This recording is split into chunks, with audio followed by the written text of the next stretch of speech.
Good evening, everyone. I'll call to order the Arvada City Council meeting for October 2nd, 2017. I don't know if you're like I was this morning when I woke up to the horrible, horrible news of what was happening in Las Vegas. And you look back at the month of September and you think back to what folks in Houston, in Florida, in the islands, in Puerto Rico have all had to endure, and the loss of life, the injuries, the insanity of so much of it. If you'll please join us in a moment of silent reflection with that in mind.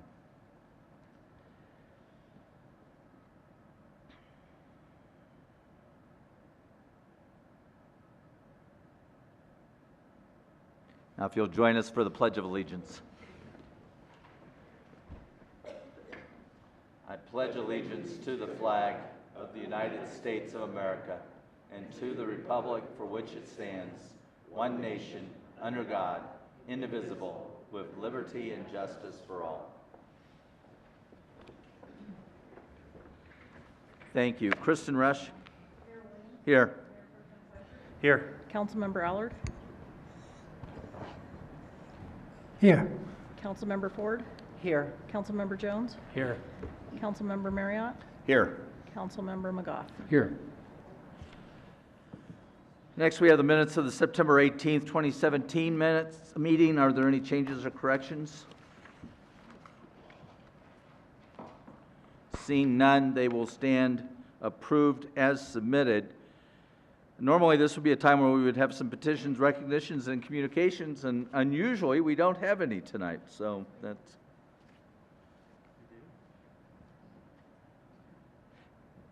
What I do have is public comment after that. So, yeah.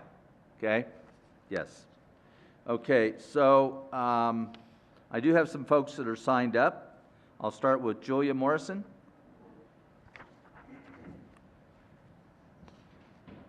Hello. Good evening. Hi. Do you have to do the swear-in thing? No. No. This is just public comment. So. Okay. I wanted 3 minutes, though. So. Okay. I wanted to read an article by City Lab. It's a subsidiary publication of The Atlantic, because I think council here doesn't really take into effect or take into consideration the effects of their decisions on renters. So I wanted to read a researched article to you. Gentrification is the hottest of hot-button urban issues. Many activists and critics see it as essentially a process by which more affluent and educated white newcomers displace poor, working-class black residents. But those who have studied the subject closely, like Columbia University urban planner Lance Freeman, believe that the issue of displacement is more myth than reality. In fact, Freeman's detailed empirical research has found that the probability of a family being displaced by gentrification in New York City was a mere 1.3%. Now, a recent study by Isaac William Martin and Kevin Beck in Urban Affairs Review helps deepen our understanding of the issue of displacement. It's the first study I've come across that separates out the effects of gentrification on renters versus homeowners. Previous research included Freeman's landmark research, grouped renters and homeowners together. The study essentially uses data on residential moves from the U.S. Census Panel study of income dynamics to track the differential effects of gentrification on renters versus homeowners over the 3-decade period from 1980 to 2010. Gentrifying neighborhoods are defined as tracts where average housing prices increased and where the increase in the share of college-educated adults exceeded the increase for the county. Potentially gentrifying neighborhoods are those where median incomes are lower than the county average and the housing is older than average. To get to at displacement, where residents move out of a neighborhood due to increased housing prices, the study also distinguishes between voluntary and involuntary moves. It uses PSID data to identify involuntary moves as those where residents moved in response to outside events such as eviction or divorce. In addition, the study looks at the effects of property taxes, namely increased property taxes in gentrifying neighborhoods, on displacement displacement.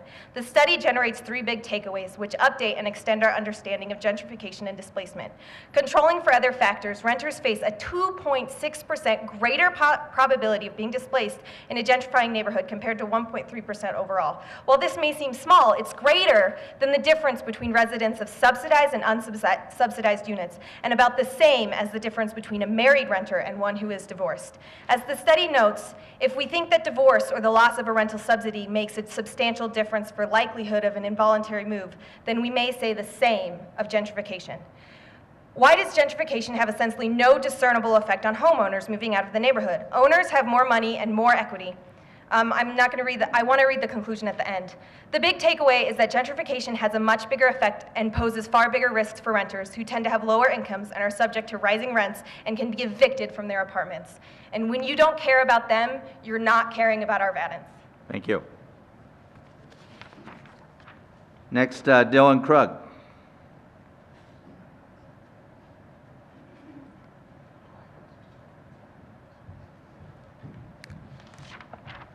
Hi, Good evening. I'm Dylan Krug with Ralston Valley Robotics. And I'm Ariana with Ralston Valley Robotics as well. I spoke to you last year about our robotics competition, and we're here again to promote our school and our team. We go to Ralston Valley High School, and this year we are participating again in the Best Robotics competition. Yeah, we will be competing on Saturday, October 20th at Englewood High School, and we wanted to let the community know that we at Arvada, we at Ralston Valley are continuing to support STEM and Arvada in our robotics club. Yes, this year for our theme, we're building a robot that simulates fire safety, would you call it? Yep. For the firefighting industry, it'll be a robot performing tasks such as quenching flames, rescuing civilians, and moving chemical waste away from the fires. Yeah, if you have any questions, we're open from now. Well, thanks for coming again this year, and good luck in the competition. Thank you. We appreciate it. Next, Mindy Moore.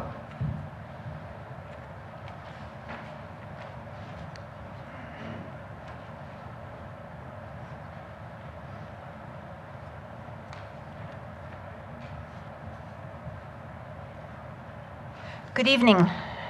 I just wanted to point out first on the most recent Arvada report, thank you for sending that out.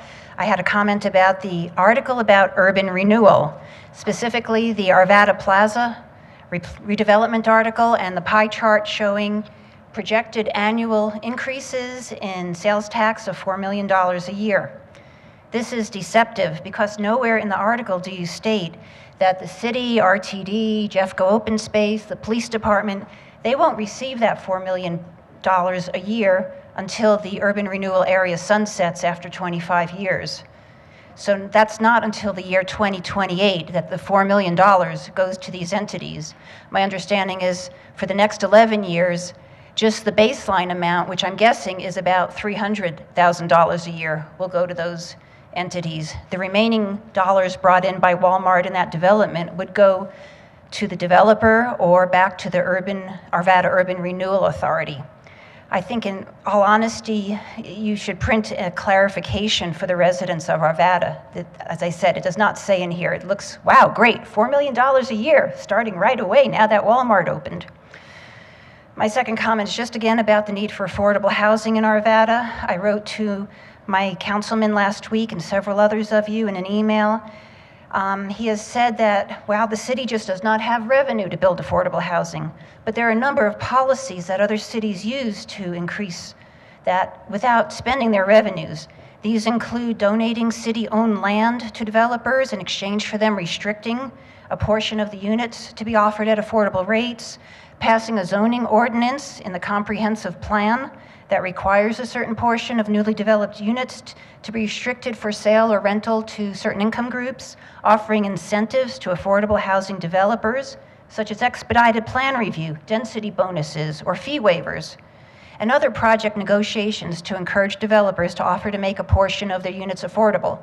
I know every few weeks you're having workshops on new developments that are being proposed for Arvada, and these are all tools that need to be considered.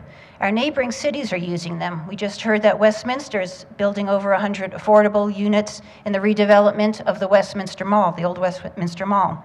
So we respectively ask the city of Arvada when you will listen to your residents and begin to utilize these tools to help your lower income families, your firefighters, policemen, school teachers, the people cleaning the houses, the young individuals and seniors, to help them afford to live in our wonderful city. Thank you. Thank you. Nancy Young.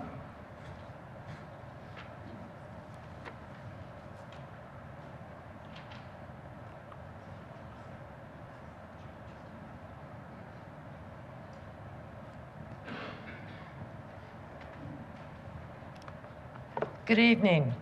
I'm here tonight to give a great big thank you, Tara Kratzer, in Arvada's Drinking Water Compliance Division. She solved a puzzling problem and is working toward achieving final resolution citywide. Let me explain. In mid-September, I received a form letter over Tara's signature stating that my single-family home was subject to a requirement for commercial properties regarding the lawn sprinkler system. So I telephoned Kara for clarification. Before I could say a word, she looked at the address and said, "I have fixed the problem." Turns out my home, a single-family home since it was built nearly 70 years ago, had somehow been designated as a duplex, a commercial classification. The news came as a complete surprise to me. I had never received any kind of notification from the city about this change. Tara Kratzer went above and beyond her job. She verified that the home was a single-family home.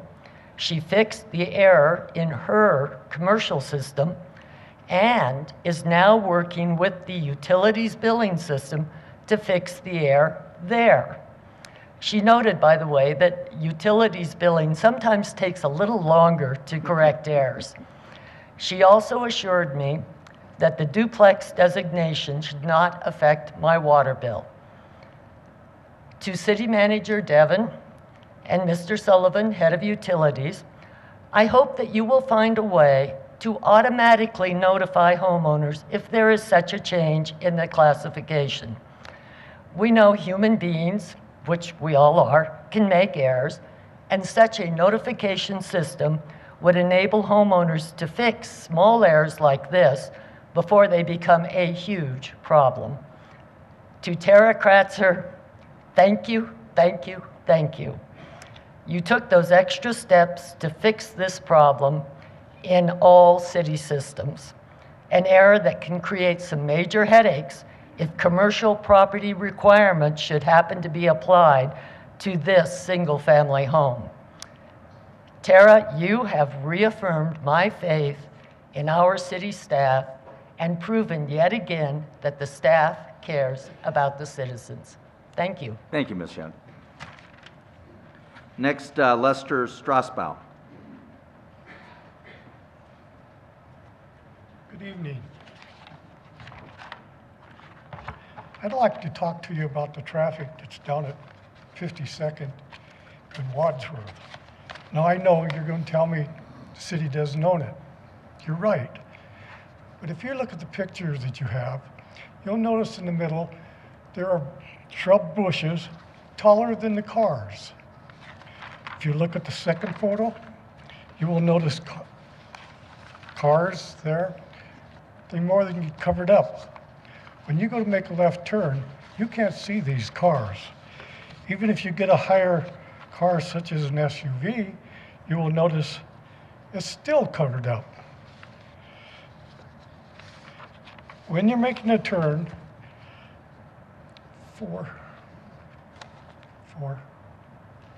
when you're making a turn, it's invisible to see that car. If you see right there, if you're turning into there, you can't see into that at all. I would like to see the city get out there and trim the bushes or take them up. It's apparently their responsibility. I've been told that the city plants it. I've seen the city work up and down there. but nobody's done anything for these for years, and they're 5, 6 foot tall in there. It will not solve the problem, and I will say that, because along comes a box truck like this and gets parked in there. You have no chance of seeing you're going to get around there. Or you might even see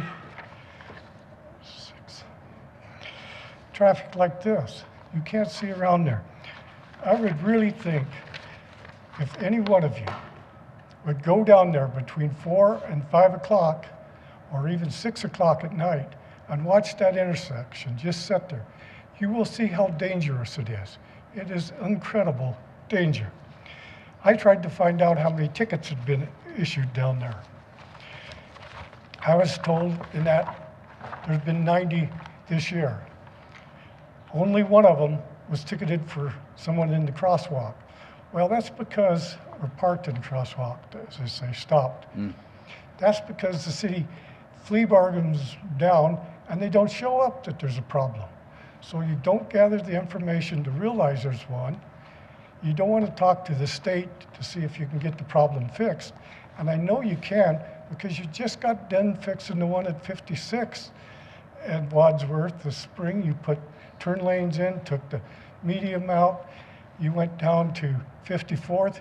You blocked that street off, so you can only turn right, go south on it, which in turn forced more traffic down Wadsworth to 53rd. Now we have more traffic going through there. The light cycle's longer. It's not as fast because there's more cars going through it, and that backs the traffic up to 52nd. Then, if anybody can't see that it's there, if it's anywhere less than 50 feet from the corner, you can't tell that. There could be somebody sitting there not. You make the left turn, and where are you? Right out in the middle of the intersection. And it's not a fun position to be in. I'd like to at least see the city go out there and remove those. And I think it would be wise for this city council to put on their agenda to sit down and talk with the state and see if you can remedy the problem, maybe move this stop light or stop line back farther, so people making a left turn can see if they're turning into stop traffic, no traffic, however it is. Thank you. Thank you, sir. We'll direct staff to go out and look at the situation. With regard to 54th Avenue, trust me, we were not real crazy when the Highway Department mandated that intersection be changed, but they controlled that, and we didn't have any choice in the matter. Is there anybody else that would like to address City Council during public comment? Yes. Dr. Hall.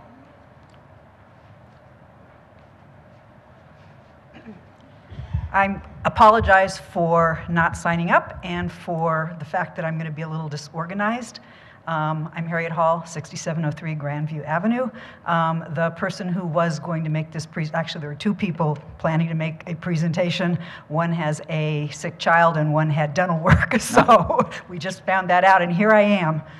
So I am unprepared, wasting 15 seconds telling you that. However, I don't think I have things that long to say.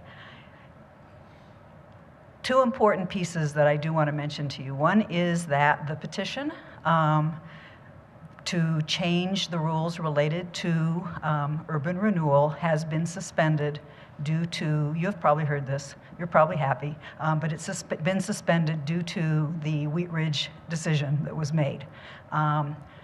Arvada for All the People held a public meeting yesterday. We had a number of people in attendance who were very interested in understanding about urban renewal.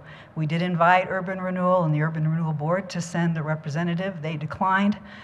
So I suppose you could say it wasn't exactly a balanced presentation, but we thought it was, and I didn't hear a word that wasn't truthful. We, at that meeting, talked about how to bring about urban renewal change, which I believe there is a groundswell of support in Arvada given the enthusiastic response we were getting to our petition. The people who can make that difference are you all as City Council. Consequently, we will be asking all of the candidates for City Council to pledge to support urban renewal reform.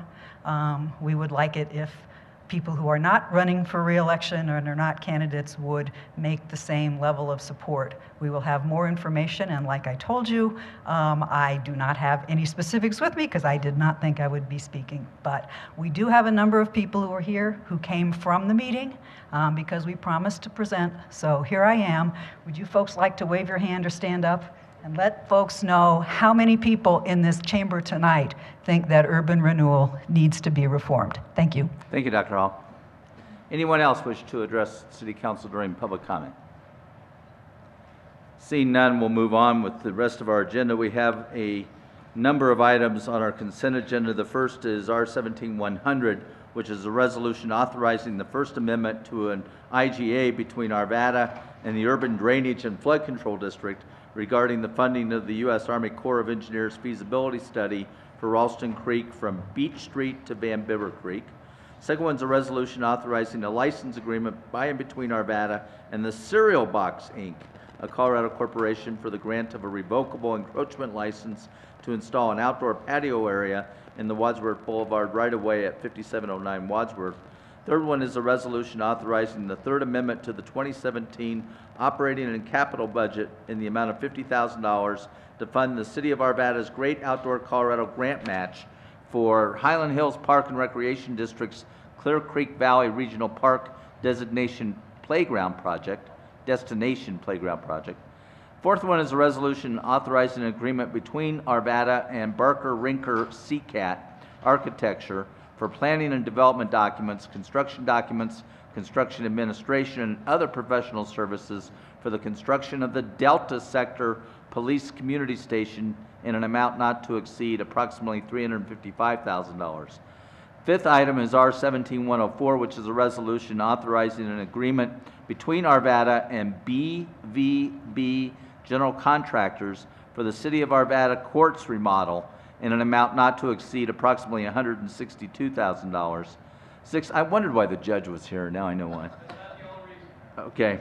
The next is a resolution authorizing the issuance of a purchase order in the amount of approximately $469,000 with hardline equipment for the purchase of two 2017 Dualvo street sweepers. Next one is R-17-106, a resolution accepting an annexation petition concerning Begg Industrial, located at 4927 Allison Street, finding that petition is substantially compliant with State Statute 3112-1071, setting a public hearing for November 20th, 2017 at 6:30 p.m. here at Arvada City Hall for our City Council to determine whether the area meets the requirements of State Statute 3112-104 and 105 and is considered eligible for annexation.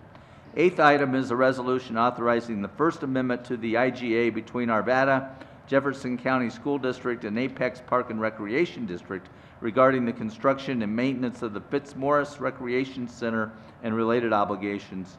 The ninth one is a resolution authorizing an agreement between Arvada and Speak Right, LLC for law enforcement transcription services in an amount not to exceed $250,000 the first year.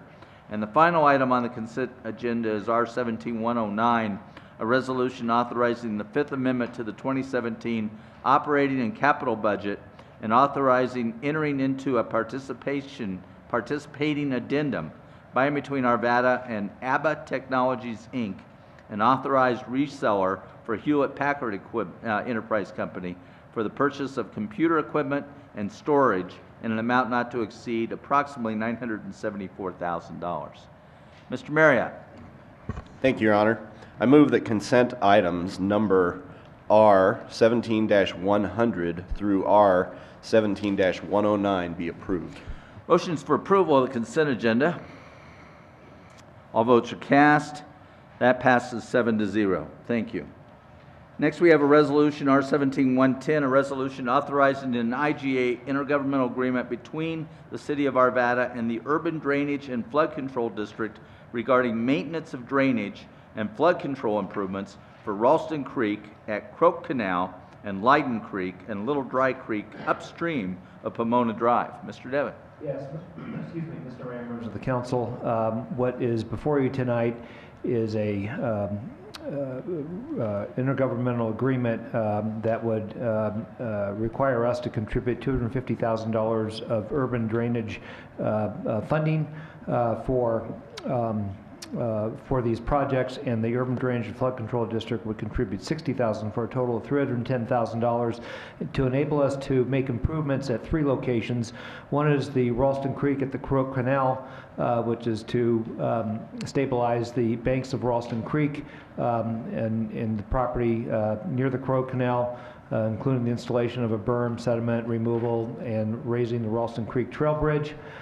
Second is the Ralston Creek at Leiden Creek confluence, which affects the Davis Lane Park pond. Council members may recall that we dredged that location about a year ago following the 2013 floods, and these improvements will help us to mitigate future problems of sediment collecting there. I'm looking at Councilmember Jones because we were out there with the neighbors talking about how important that project is to that neighborhood, and this will help to maintain the work that we did dredging that pond about a year ago.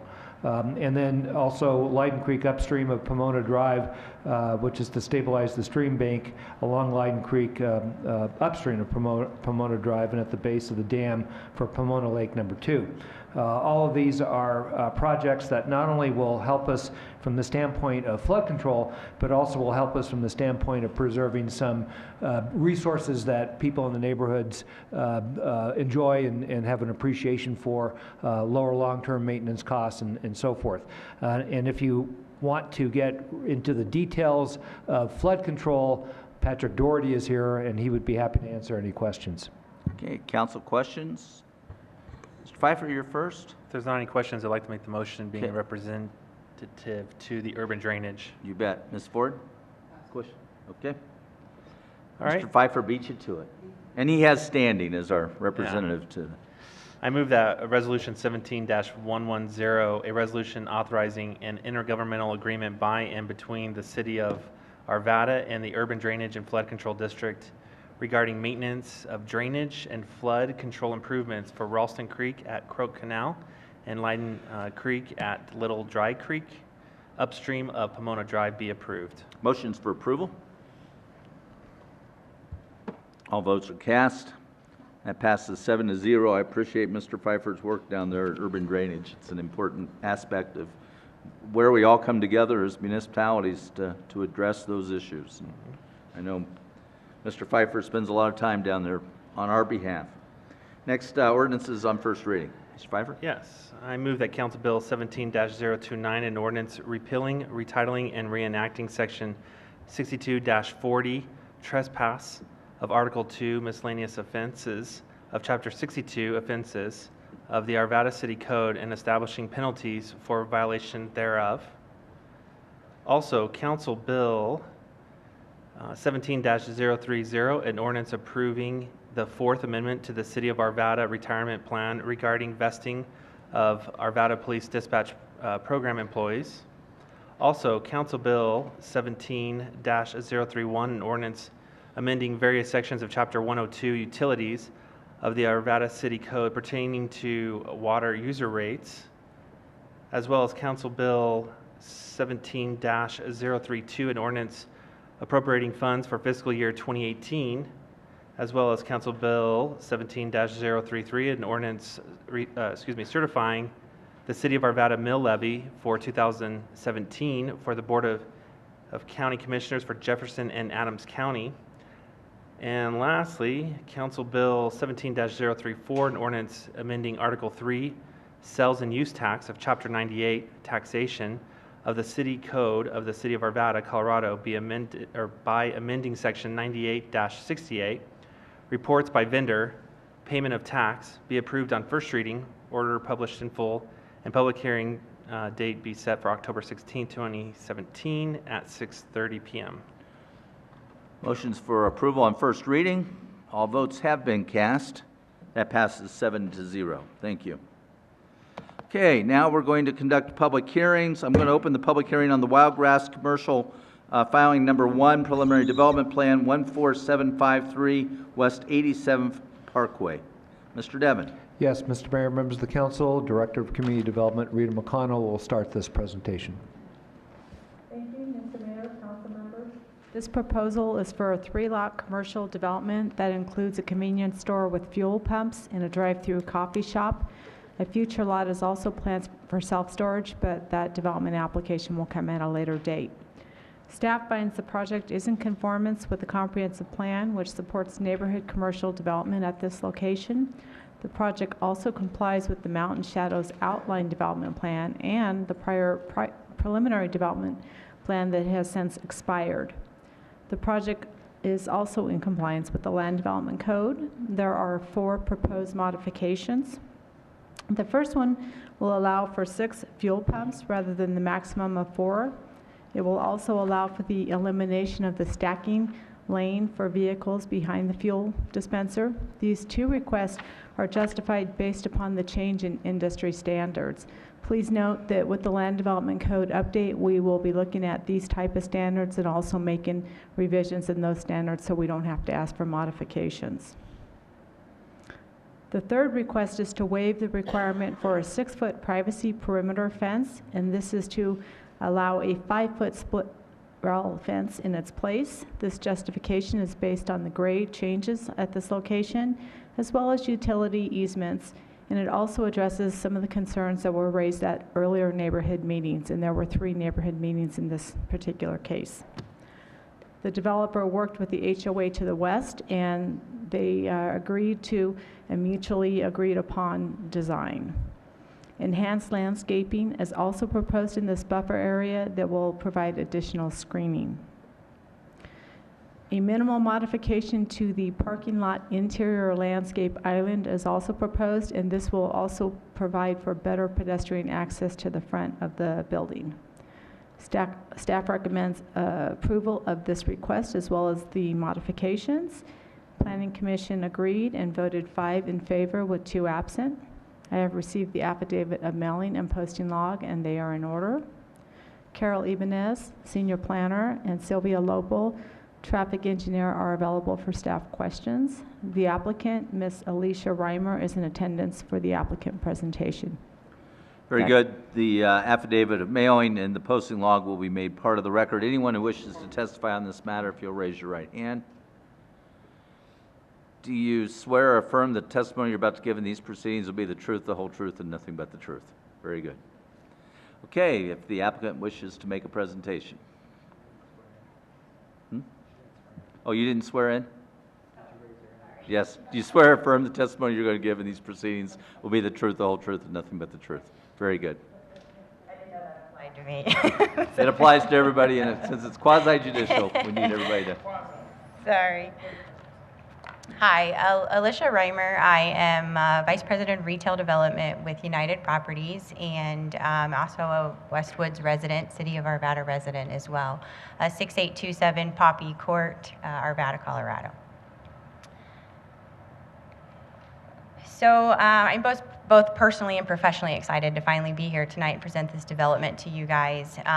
Just briefly wanted to kind of go over the history. I think we all know this was zoned PUD BP in 2004. In 2009, a PDP was approved with the Goddard facility development that intended to break this into 3 separate lots and have 2 retail smaller buildings up front and a larger office building in the back. And so our development that we have here tonight is consistent with that PDP plan. In 2013 and 2014 is when the townhome development to the east in Remington's development went through. The comp plan designation is also neighborhood commercial, community commercial, and intends to provide general retail services to the community. And this development, not only are they both permitted uses, but does just that. Quickly, just going to want to show a video, so if you can hit play for me. We've put together a drive-by video of what the development's going to look like here, and we'll just roll this and I'll talk through it as it goes. So this is heading down Indiana Street, and we have a 7-Eleven gasoline convenience store, and they are they're on a co-branding program with Phillips 66. So this will actually be branded fuel that's sold at the pump there. And they'll have diesel as well, which is a great add to the community with all the horse farms and the rural trucks that we have, something that we currently don't have. They have daily delivery of bakery items and take-home products and hopeful refrigerated food products. So those that want to kind of get bread or milk or on a quick quick in and quick out on the way home. We don't have to battle King Soopers to get that. They'll provide that service for us. This is kind of heading down 87th as you're coming up on the development past the Goddard facility. And you can see the tree line that we've added here. We really wanted to make this about, you know, the landscaping and nice curb appeal and really show the buildings and less about the asphalt. As you come around here, we'll head up onto the Starbucks. So it's a Starbucks, freestanding Starbucks with a drive-through, which is a great concept that we currently don't have in the area. The nearest one is at 64th and Ward, and I think we all know how busy that one can be. So this is just a perspective from the northeast, kind of looking out towards the residential community at a high level as to what this will look like in real time. So as a member of the community, it was really important to me that we engage the neighborhood around us and that we actually fit into the overall community, and this was a positive add to the city of Arvada as well as the Whisper Creek neighborhood. And so we held 4 neighborhood meetings. We held the first 3 with kind of the overall neighborhood, and everyone was invited to that. The 4th meeting was just specific to the eastern property line folks, as well as the HOA, to discuss the 20-foot buffering between the properties. Some of the big concerns we heard were mountain views being blocked, people being able to walk through their backyards with access to retail, lighting, noise, pollution, traffic, and building orientation. So you can kind of see the site plans as it's kind of evolved over the process here. I think we had our first meeting in March.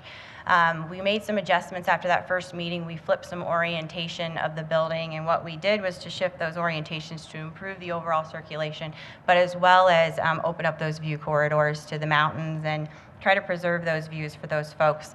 And we also put in some different mitigation and buffering techniques addressing their concerns.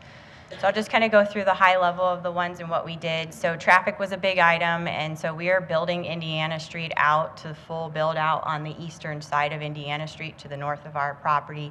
We completed a traffic study that was approved by the city traffic engineers, so it was a very conservative study in the fact that these two types of uses are actually pass-through traffic. They serve the pass-through traffic, you know, that's there. And we typically would apply an 80% credit for that pass-through traffic. We didn't apply any of those credits in this overall study, and so we did a very conservative analysis. We're proposing a right-in, right-out access off of Indiana. That's to keep the Indiana traffic on Indiana and not transfer it into the community on 87th Street, and that's supported by the traffic study and the city staff. We are widening Indiana Street. We are going to widen or add a left turn pocket in 87th Parkway. And so that'll allow the folks that are trying to turn left into the development to kind of get out of the way of traffic and in peak hours and allow for the eastbound traveler, that traffic, to continue to flow through on 87th Avenue. So I think that's an improvement to what's there today. And then some of the positive feedback or a good idea that came out of the neighborhood meeting is one of the Goddard parents said it would be nice if we could widen the existing access B, add a dedicated left turn lane so that 1 or 2 person that's trying to go left and go eastbound on 87th Avenue can kind of get out of the way and allow for traffic to continue to flow. So all of this works very well, and we think it handles the existing traffic as well as future traffic that we'll be generating and is an improvement to what we're seeing today. As far as, you know, mitigation of kind of noise and lighting and that type of stuff, one of the biggest things we have in our favor is distance. So the back of the 7-Eleven building from the residential community is 487 feet. It's 539 feet to the Starbucks facility and 320 from the Goddard. And so a headlight in average travels 160 feet. So we're well beyond that. So distance in itself serves as a great mitigation factor to the residents. In addition, the canopy and a lot of the improvements are on the other side of the building. So the buildings themselves will also serve as mitigation to that. And this below there is a little section detail, kind of what it'll look like in real time for the residents. Landscaping and buffering, so we utilize this to our advantage as well as to add additional mitigation to the residents and, you know, enhance the overall development. So we're providing an enhanced landscaping plan here. So we are far exceeding the 25% code requirement throughout the entire project. We're adding 8 trees along Indiana Street and 9 along 87th Avenue, and 52 trees in total, and that's 52 trees without the development of Lot 3. So when Lot 3 develops, which will be coming through soon in its own PDP, there'll be additional trees to the development as well.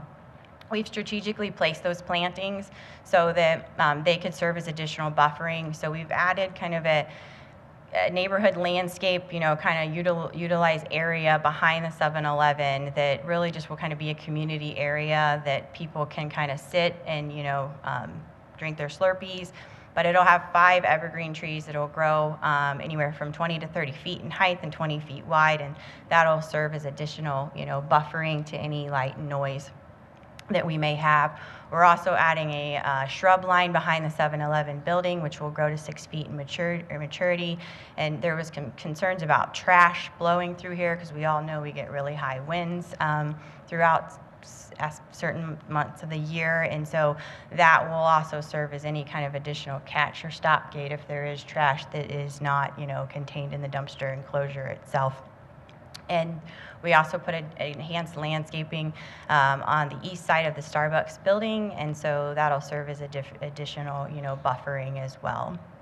The 20-foot, we're going to redo the 20-foot landscaping between the residential property and our property, and we're proposing 8 evergreen trees that will grow anywhere from 20 to 30 feet in height at maturity, and 23 shrubs that will grow 5 to 6 feet in height, as well as a 5-foot split rail fence.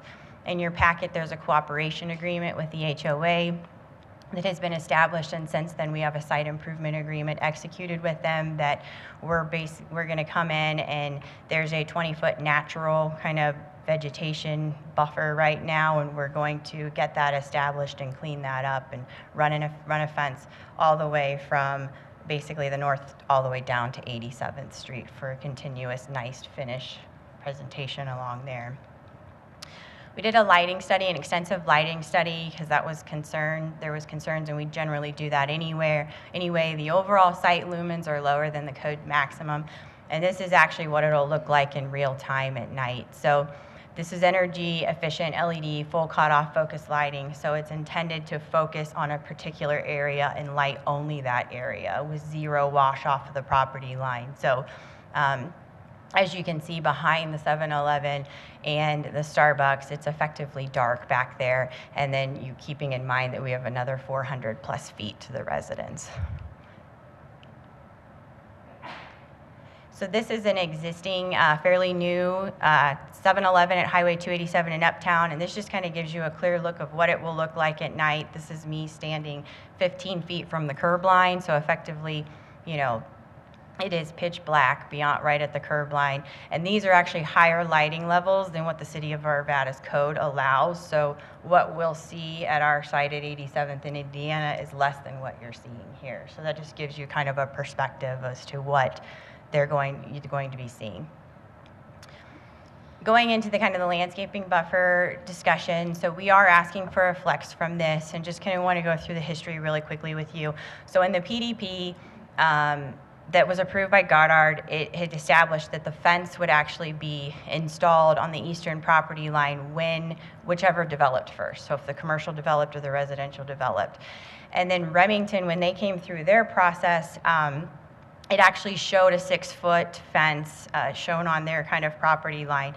But as they got into this, they kind of discovered what we have discovered, and everyone has discovered, that because of the grades that fall in here, and this is kind of a drainage ditch area, putting the fence right on the property line, it really serves no purpose because the residents see right over it. So it's a very expensive fence that serves really no purpose because they're towering over it, as you can see by the section detail here. So we walked the site with the HOA. We spent a lot of time talking about this, trying to see how do we, effectively do what is right on this eastern property line and prevent the pass-through traffic so people can't walk through, create a clear separation between the developments so everyone understands where that is at. And we all came to the determination with the grades that a 5-foot split rail fence on their property makes sense. So Remington didn't put the fence in lieu of putting the fence in, they gave an additional 20-foot landscaping buffer that was supposed to be like naturally vegetated and never really got established. So our goal is to come in, like I said, we're going to, here's a clear life picture of what it's going to look like. We're going to clean that up, and we're going to run the fence from the retaining wall in the far north all the way down to 87th Street, and we'll put in enhanced vegetation that will give a clear separation between the two properties, as well as keep, you know, pedestrians from walking back and forth, and serve as additional, you know, screening and buffering between the properties. So in summary, I'm not going to go into all the flex items. I'm prepared to discuss them if you need to. Benefits to the city, we feel that this fulfills an immediate need for the commercial retail services. We obviously know we have a lot of existing and future residential growth here in the last 5 years, and we are in desperate need of services. Improvements to Indiana and 87th, along with completing an 8-foot sidewalk connection for pedestrians. Retailers return 52% of their revenue to the local economy, so that's good for us and the rest of the community. Significant sales tax and property tax dollars to the city, permitting and use taxes as well, annual tax contribution to the JMCD number 2, which goes towards upgrading and improving roads and infrastructure throughout the area. Additional convenient food options for the RV high school students. They have open campus lunch, and I know they're struggling to get to places and back, and so both businesses will provide food services for them and give them a convenient option that's nearby. And strong credited tenant growth that will bring more commercial services to the area. So we're excited to be here to present this development to you tonight, and I can answer any questions that you may have.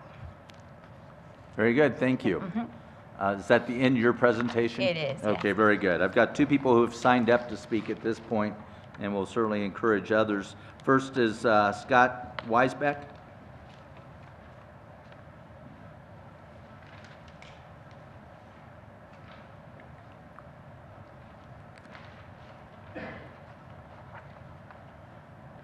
Good evening.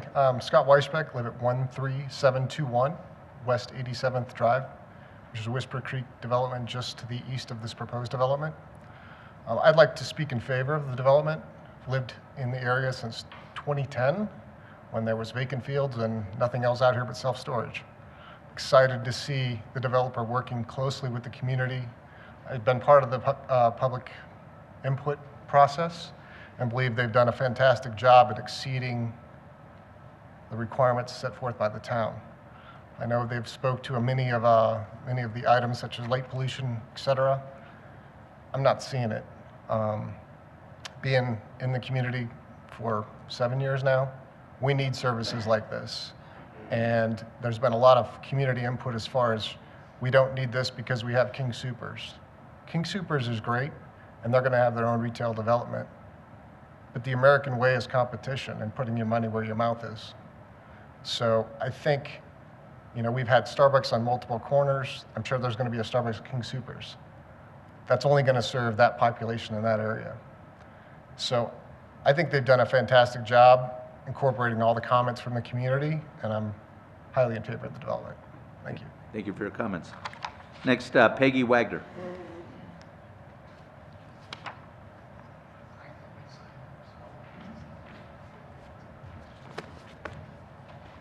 Good evening, Mayor Williams and City Council members.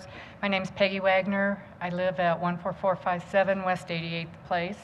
My property shares a property line with this proposed development, so thank you for the opportunity to speak. As you're aware, this commercial development is being built adjacent to a residential area. I'm here tonight to speak in opposition to the development as proposed and request conditions on that development.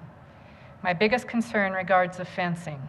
Although this hearing is specifically for lots 1 and 2, the fencing issue also applies to lot 3. The fencing decision tonight is critical because once the development for lot 3 is decided, I'm afraid it's going to be too late to make any changes to the fencing. Current code for neighborhood buffer between non-residential and residential calls for visual and noise separation.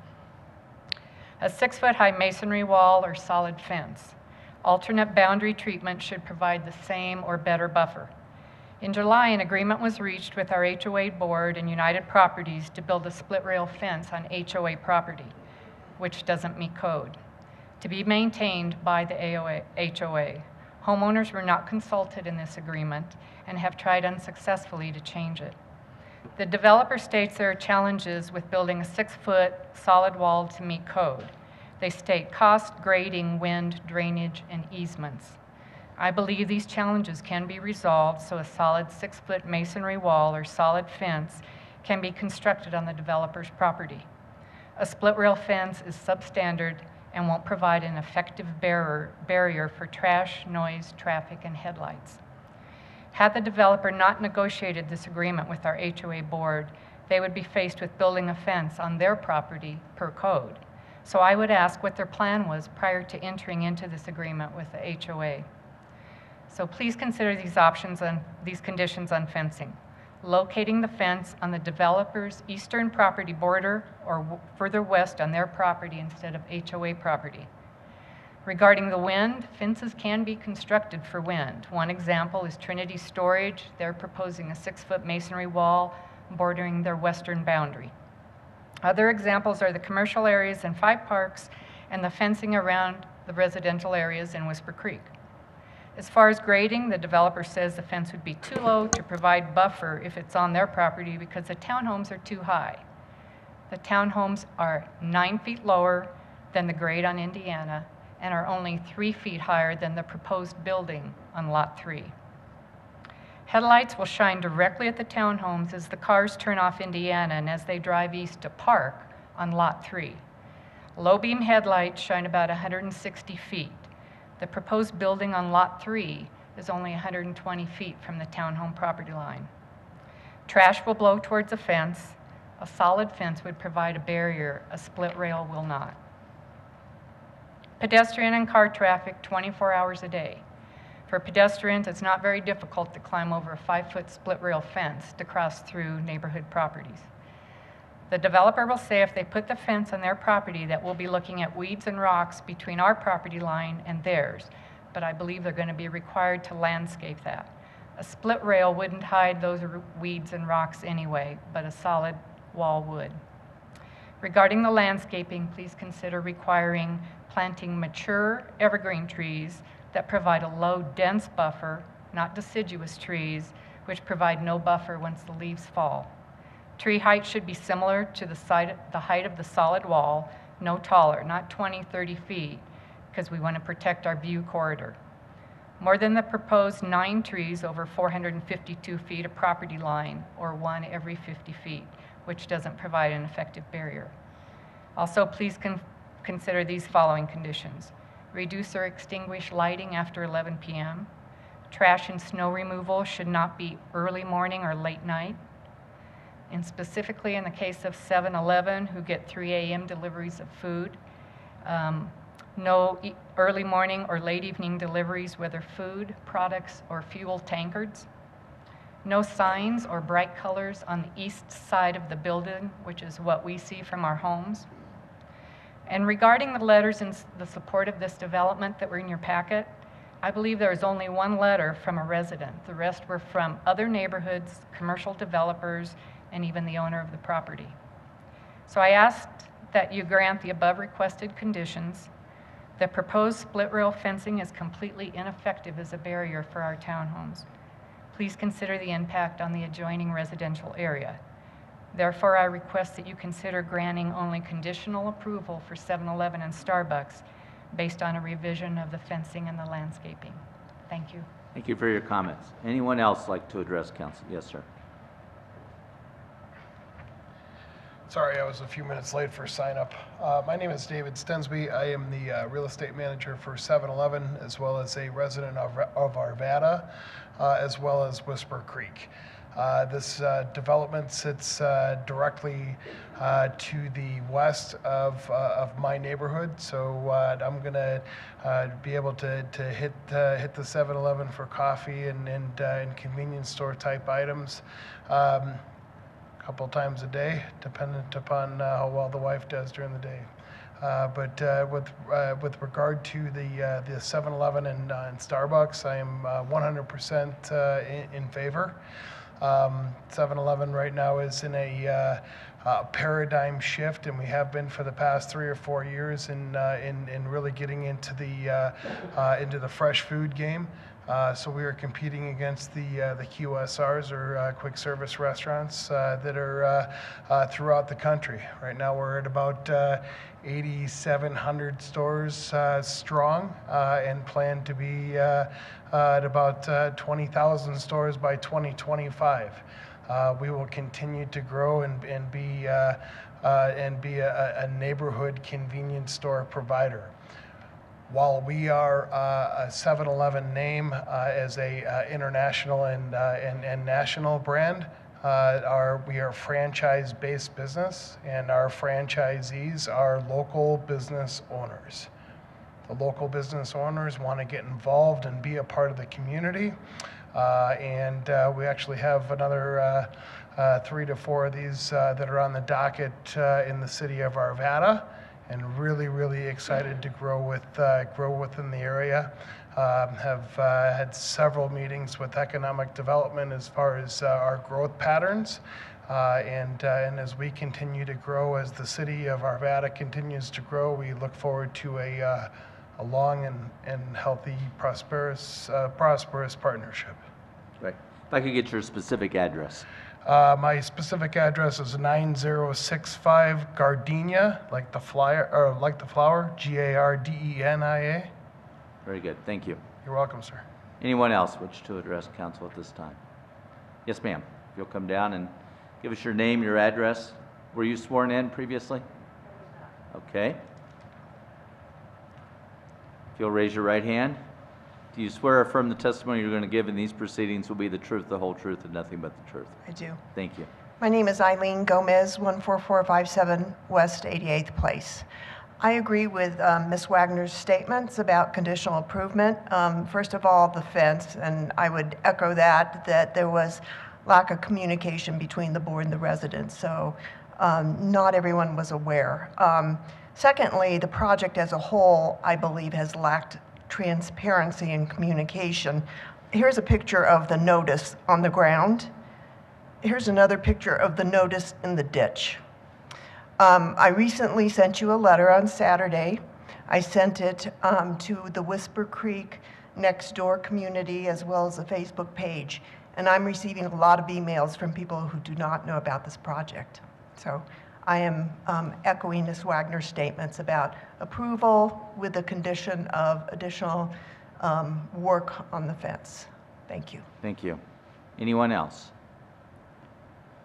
Okay, I'll call the applicant back up for some rebuttal input in terms of issues that were raised during the public process here. So I will kind of just start kind of one by one. So I'll just kind of hit it with the fence. The HOA is here, Ed Rothschild is here, as well as Mark Gutke, the board, if they want to come up and say something here, or kind of reiterate what we've already discussed with the residents on numerous occasions. There's a 10-foot utility easement that's required along the eastern property line as shown here. You can see it in your packet in the PDP plan by the city, as well as in this exhibit right here. And there's a 25-foot drainage channel that runs along the eastern property line here as well. So 35 feet of effective easements that we're dealing with. The entire drainage for the site is coming to this point and to a head wall that's down here in the south of the property and off to a regional detention facility. And so we're coming in and we're creating, improving that swale line and adding riprap, rocking, and things like that to deal with the drainage.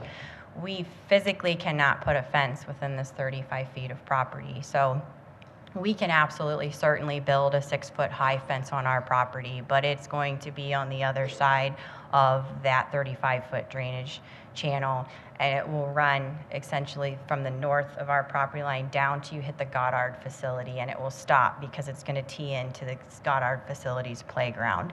So if we put the fence on our property, it really serves no purpose. It acts just like what a 5-foot split rail fence would act like on our property. As well as we then can't continue it all the way to 87th. It stops and it just runs the length of our property. The 20-foot landscaping buffer that's in between the properties will remain as it is because I won't be coming in and cleaning it up. So we, the HOA and myself, we had walked the site on numerous occasions, and the HOA speaks on behalf of the residents and technically owns the property. So we've spent a lot of time trying to figure out what to do that was right and looked good, you know, and served its purpose. And this is what we came up with. We were all in agreement that a 5-foot tall split rail fence with natural vegetation running the length of the property, giving a clear separation between two developments, was the best way to handle this situation. No question it was difficult. You know, it kind of got kicked down the road, you know, to become our issue to deal with, and we worked together to resolve it in the best way that we felt that we could. Like I said, we have an agreement with them, and we all in agreement that this is what needs to happen. We had a meeting on site between Planning Commission and now, and met with the residents as well.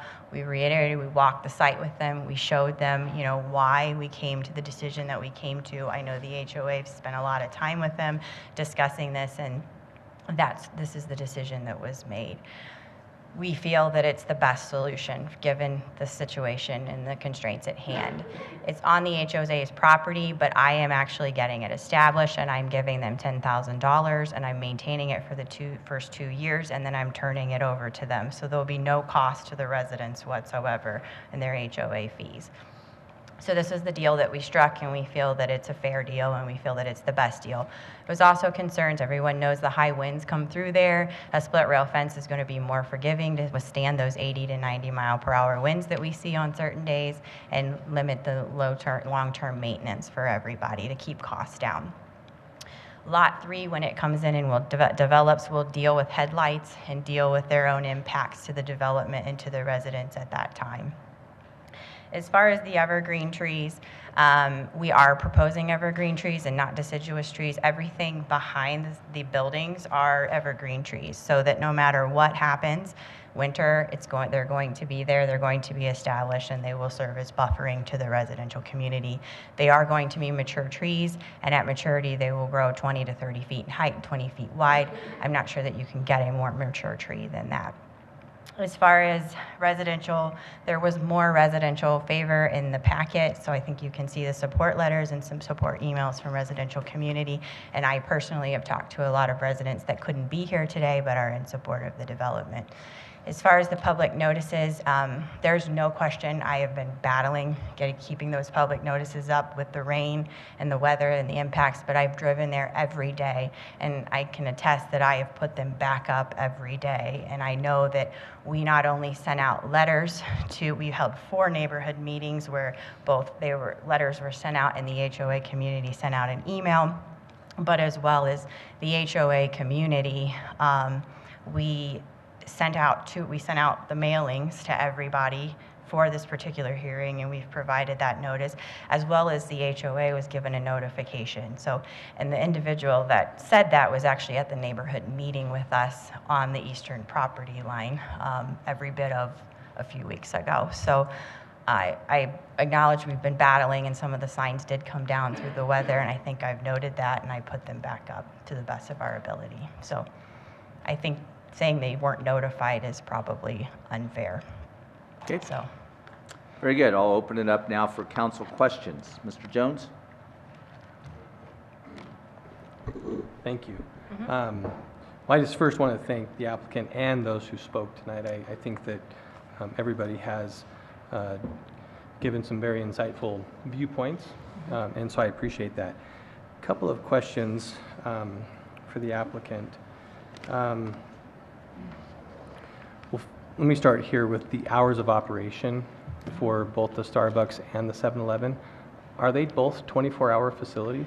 No, the 7-Eleven will be 24-hour. The Starbucks, I'm not sure what their operating hours are, but I think it'll be somewhere between 6 and, midnight, 5 to midnight. I'm not sure exactly at this time. Okay, so I'm going to direct this next question to staff. As it relates to signs and the illumination of signs, it's my understanding that our sign ordinance says that if you're not a 24-hour operation, those signs have to be off at a certain time. And so that would be true for Starbucks. That is correct. If they to close, dim the lights, or if it's 24 hours, and then for closing, it's an hour after closing. Okay, and so for the 7-Eleven, there's a reduced lighting, Correct. whatever There was- that's, illumination? Right. Okay, and 7-Eleven's aware of that requirement and okay, we're getting some head shaking in the affirmative? Okay. Please note also that there won't be any signage facing the residential. And I know, and that was noted, right, and that was noted in the packet as part of recommendations from the Planning Commission, that be a condition of approval. Yes, and we, as through the residential process, it was an oversight on our part that we were showing, or through the neighborhood process, we were showing signs on the east side of the building, and we had since removed them going into Planning Commission, and then Planning Commission just wanted to affirm that and made it, or recommended it be a condition, and I have no issues with that whatsoever. We can certainly do that. Okay, but 7-Eleven's okay reducing the lumens at a certain time at night on the east and west sides of, the south and west sides? Yeah, I mean, it's effectively going to be black anyway. You can see from the lighting study, there will be zero wash beyond the property line. It is literally just focused to the area that it is intended to light. Okay. And so from afar, it looks dark, but underneath, for safety purposes, obviously it's lit, because if you're a customer, you want to be able to see. So. Okay, thank you. Now, in looking at, or as you went through the presentation this evening, looking at the neighborhood meetings and the site plans that you provided, at least in the first and second meeting, you included some drawings there on Lot 3. Why did you decide to pull that part of Lot 3 from this PDP? That's a great question. At the time in March 2nd, when we met with the residents, it was just very conceptual in nature. We had interest from a lot of different self-storage groups, but the deal was not, to fruition and wasn't far enough along. So we just conceptually showed a building block just to kind of get feedback, since we were there. And so they were too far behind, and the deal was falling too far behind, and it was far more controversial to the residents. A lot of people said they didn't really care about, the 7-Eleven and Starbucks. They were excited and supported that, but they had frustrations with self-storage. So it was a combination of they were too far behind us, and I couldn't hold up the Starbucks and 7-Eleven deal any longer, as well as we felt it was better just to kind of isolate that and deal with that on its own, instead of tying all three of these developments together.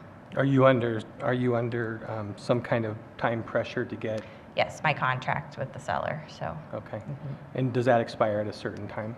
After, tonight. So, and then we're intending to close next week. So there is some time sensitivity. Yes. So question for the HOA, you said they were present. Is it possible to maybe ask them a question? Sure.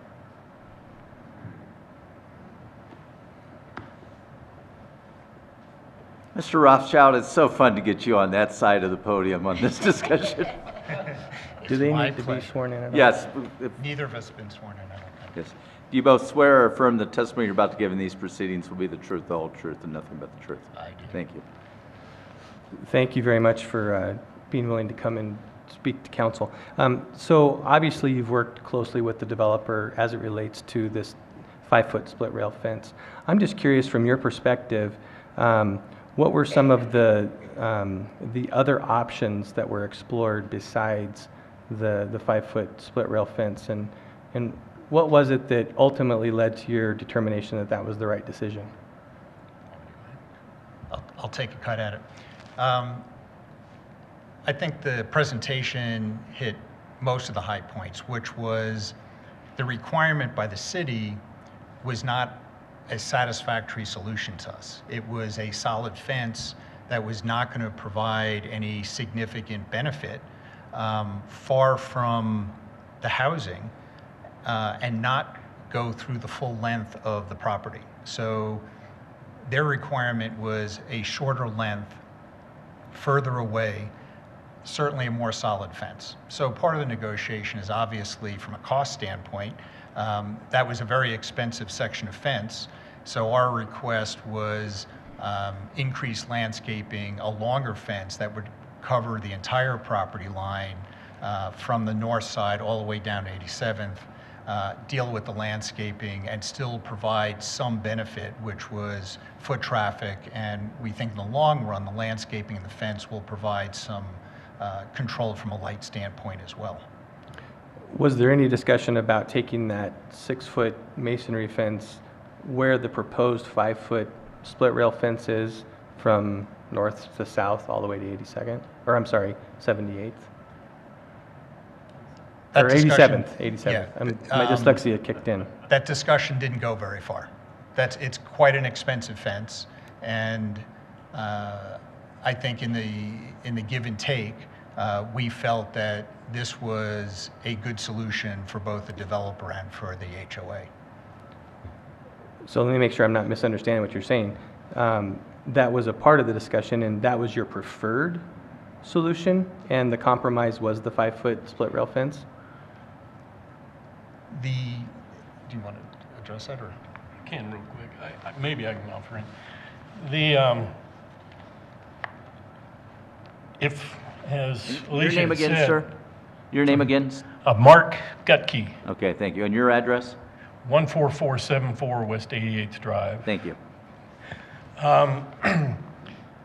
Just looking at the front end of it, any fence that went on the commercial site only covered half of the HOA property.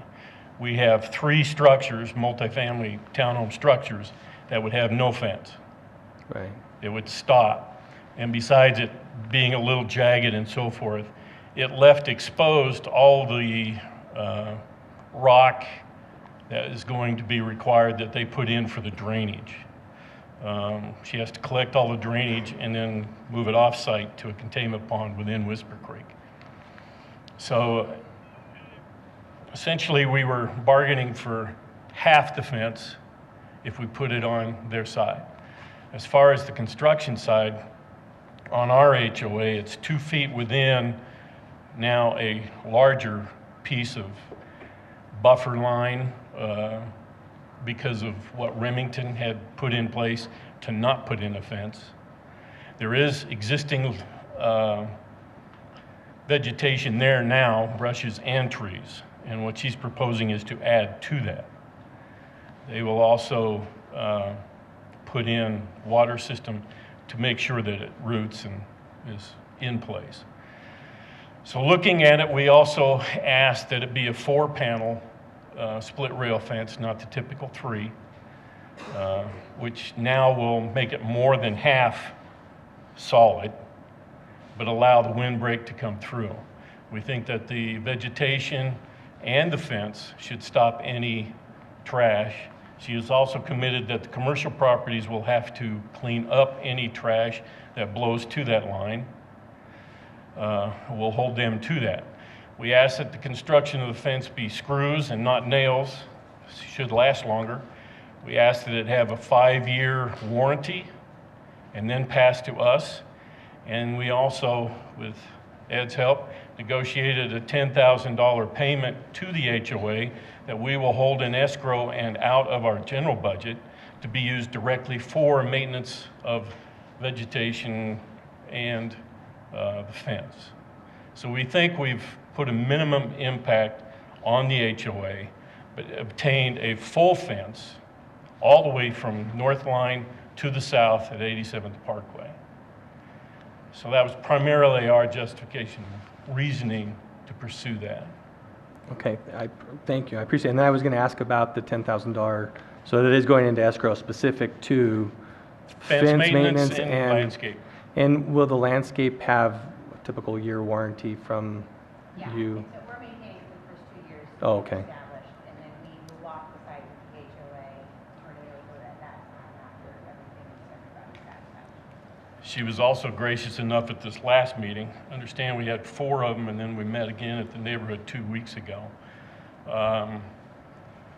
She's agreed to allow them to help in the selection of the trees and shrubs. Okay. There is issues, Peggy had issues, rightfully so, that the high trees would block her view. And we think we can do that with a little wider and shorter evergreen type tree. But she has specified that they can assist in selecting that. Thank you very much. I appreciate you coming and answering those questions. I have, I think, just one more question for the applicant. So, as we're considering this tonight, part of this has been separated into 2 PDPs, and we're really only talking about one. But I'm just curious, as you're thinking about that future PDP and some of the constraints that might be presented in that, whether it be a 6-foot fence or what type of, I'm just curious if there's been any forward thought on that particular piece, because I'm looking at this, trying to piece it all together, and I'm trying to make a decision on an entire development plan with half of it missing.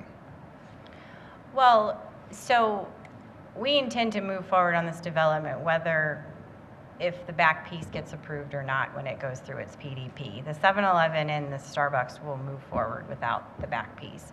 So there's no question that the self-storage, we are under contract with Public Storage, and they have a PDP in the works now on the back piece, and they're pretty far behind us on this process. They are working within our overall infrastructure, so the infrastructure is set up to have a padded lot, which is not atypical of developments like this. You go in and you pad it out and you create a pad-ready development in anticipation for, phasing in the future, just like the Goddard facility did. They came in, they developed, and there was a plan in place for the development around it. This plan is very consistent with that original PDP. The infrastructure is consistent with that original PDP. So if self-storage is not approved, for whatever reason, we will move forward with other retail type options in the back, and we intend to develop that, commercial, neighborhood commercial, which is what, the permitted uses are and what the zoning is in place. So nothing changes. We'll figure out the back piece, and the back piece will get developed, whether it gets broken into 2 lots or remains as one large one. It's a fully functional, developed, pad-ready lot. Okay. Once we get through. Okay. Thank you. I'm going to take privilege here and ask legal counsel for a question. I think the struggle that some of us might be having, and I'm certainly having, is the discussion of what kind of fencing is appropriate on that east side when we don't know what's going to go in Lot 3. Okay. So is there a way we can defer that decision as to the type of fencing, indicate that there will be a fence requirement, or not, I don't, but not make that decision tonight, dependent upon what we do with Lot 3? Because, from my perspective, I would be much more inclined to want a masonry fence if there's going to be, self-storage or other high-traffic type of use in Lot 3 than if it's going to be a office building that's an 8 to 5 kind of structure. So I think the answer is yes, council can do that. The challenge is, as I understand from the packet, that the HOA has come to an agreement with this developer on that, and I'm not exactly sure what's going to happen with that agreement, based upon whatever council may do in the future. But certainly, if council wishes to defer that piece of it, and I think it's a question that you need to pose to the applicant to say, well, based on what you're telling us about your contract tonight, we're happy to move forward with this piece of it, but we're going to defer the other until we see what else happens on that other property. Are you okay with moving forward on that in light of this agreement you've made with the HOA? And we'll see what the applicant says about that. And if they say no, then I guess council can make a decision, and then the applicant can live with whatever the decision is the council makes. So, you heard the question. That's a difficult question to answer because I have legally, contractually agreed with the, locked into an illegal agreement with the HOA that I will build this, and it's tied to my first building certificate of occupancy. And a lot of this is also mitigation, you know, or enhanced buffering to the 7-Eleven, you know, and the Starbucks. And so we worked with the HOA, which is the representative of the entire community, and it's their property and they own, and we've struck an agreement that we're comfortable with. And Mark Gucky actually is an Eastern property line person. He lives on the Eastern property line and is a board member for the HOA, and you just heard from him. So it's really hard for us to deal with.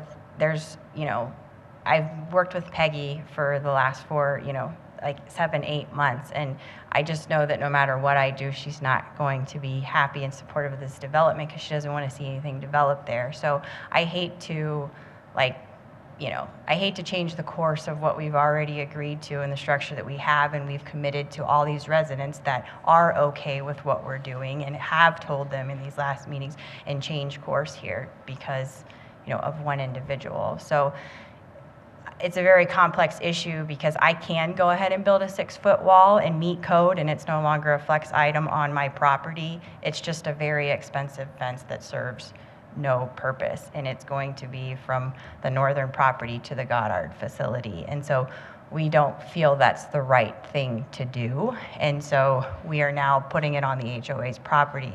But for me to build a masonry fence or build whatever on their property and meet code, they have to agree to maintain it, and it's a very expensive fence to maintain long term, so their costs potentially go up. So I'm contractually obligated, so I don't know. I'd have to see what you guys say and think.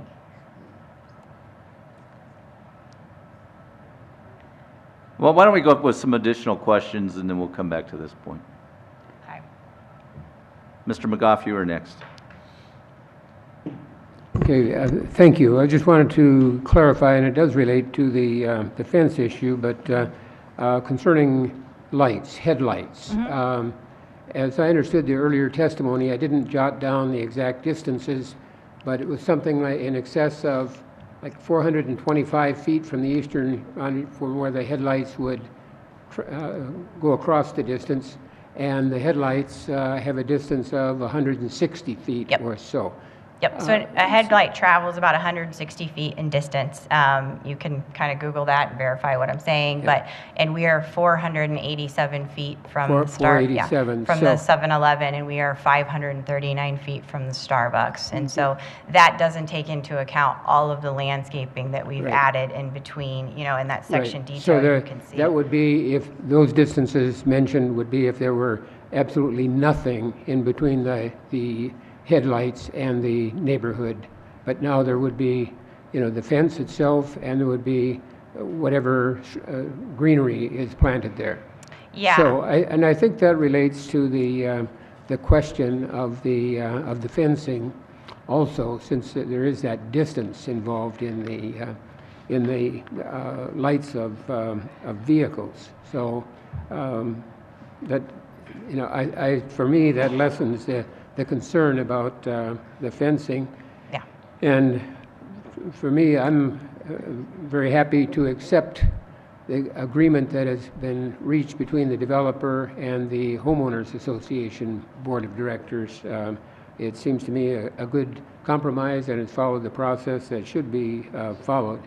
The other thing I'd like to just comment on, as I was counting up... We're on questions right now, Mr. McGough. But it is a question. Okay. It is a question, and that has to do with the statements that were made about meetings. I just want to clarify, I think there were something like 40-some at the first meeting, half that number at the second meeting, and then my question is, how many additional meetings were there besides these first two that we have copies of the signatures in the packet? Okay, so we had 4 meetings. 4 meetings. So the first meeting was on March 2nd, and we had about 75 residents in attendance for that meeting. The second meeting was 4/24. We had about 35 residents. So each time, you know, resident count obviously kept being reduced. On 6/26, we had another meeting, and that was 25 residents. And on the 6/26 meeting, that site, we kind of isolated off the storage, and we said we just want to talk about Starbucks and 7-Eleven, and 7-Eleven was there. and they addressed, operational concerns and challenges. And then the fourth meeting was the eastern property line with the HOA to just try to get them to understand, again, why we came to the decision that we came to. And so at that meeting, I did agree because there was concerns, and this is where I'm trying to deal with conflicting, viewpoints. There was concerns that the evergreens were too high and were going to block their mountain views, and so they actually wanted us to put smaller, fatter evergreen trees in place, which is different than building, a wall or a masonry fence. So I'm trying to solve for, I can't make everybody happy, and so I'm trying to do what we feel is best in the HOA. And so we have agreed to take our landscape architect out there, and we can strategically place trees and everything and work with the residents. If I could, I was less concerned at this point with the content of those meetings, but the fact that there were 4 or 5 meetings that were held. Is that right? Yes, okay. Yes, there was. Okay, thank you. Mr. Pfeiffer? So, when did you go into this agreement with the HOA? When did you sign this agreement? The cooperation agreement was signed back way before Planning Commission. So I'm gonna say, we were really we were negotiating the agreement, and paper was being traded probably in April, May timeframe after these, first initial meetings. The cooperation agreement was signed, it's in the packet. Do you know, Carol? July 10th is what my counterpart says here. Yeah, July 10th, and then we just, we've been, formulating the legal agreement, and we signed this. It was executed on September 5th. So what was the thought process in executing on an agreement that has a code issue with the city? Why would you sign an agreement that you have to get reviewed first before you do development? I don't get why we're being handcuffed to your agreement. Because, we were providing it to city staff. City staff wanted to see it. We're obviously needing to produce that document, and we have to have this established before closing, and all this is happening very quickly. Wait, I'm sorry, but so staff needed to see an executed agreement on a fence? Well, we were going through the review process. Right. We were looking at their alternative design, and that was one of the things that we wanted to make sure that we were in sync with the HOA, because we don't want to come in here and they didn't have an agreement or some kind of, and when we took it to Planning Commission, it was, the thought process was they were going to have an agreement and eventually it would get signed. They were able to execute a bunch of things that included in this agreement, which also had to do with the Metro District providing some right-of-way. So when we went to Planning Commission, we wanted to make sure that we had HOA, which was on their property where the landscape and the fences is going to go. We didn't want to come in if they contradicted, if somebody came out and said that didn't really happen. So we wanted something in writing indicating that they had been talking with the HOA. So instead of a legal contractual obligation, couldn't they have done a letter of intent or MOU instead of an obligation like this? Well, they were going down that path to get that agreement with them. So it was just some kind of indication that they were working through that process. So it could have been a letter of intent. It turned out they ended up getting it with a bunch of other things that they needed for easement, temporary easement, as well as construction easement, and then they added the fencing in it. So I'm just struggling because I don't know the use, and it goes back to, I think, what the mayor said. I'm really stuck I'm with the mayor on this. Without knowing what Lot 3 is going to look like or do, I don't know. How about if you come back and do the Lot 3 and we find it's something else, we're going to tell you you're going to put a fence anyways up? There's that risk, right? Well, yeah, there is. But there's also, you're getting another bite at the apple with Lot 3 on the PDP. So there's nothing that says you can't require enhanced stuff from them. I think they're putting in their proposed. From them. I'm sorry, can you qualify? Yeah, if public storage is approved, I do Okay. believe they intend to put in some different type of security fencing and some things that is specific to their development. So at that time, yes, we understand that you could ask for certain things in order as a condition of their approval, and I think that's established. But regardless of what that happens, I think everyone wants to see, the HOA wants to see this eastern property line finished out with the Starbucks and the 7-Eleven development. And so why So let me kind of go back a little bit. Why did we need to talk about a fence 400 feet away from the development tonight? Because that's staff, I mean, we were required to deal with this issue with our development. So because the original PDP said that the fence was going to be put in, eastern property line fence would be put in when whoever developed first. Remington was able to develop, and it was actually shown on their approved development plans that they were going to build this fence. And then, to my knowledge, I wasn't involved at the time, the fence never got built because this was after the residents were there, knowing that commercial was going to develop there, because everyone established that it's a very expensive fence that serves really no purpose. So they gave an additional 20 feet. So effectively, the residents have a much larger backyard than they would have had otherwise had they had the fence. So in lieu of the fence, they got additional 20 feet. And now we're proposing to clean up that 20 feet and add a split rail fence, the entire length of the property, instead of just dealing with our particular piece in isolation, which is our property. Does staff want to answer that? Because, I mean, you're saying that we need to talk about the fence, which is 400 feet away from the development right now, tonight. I'll let Ms. Ibanez address that particularly. I do want to talk about the future development of that site.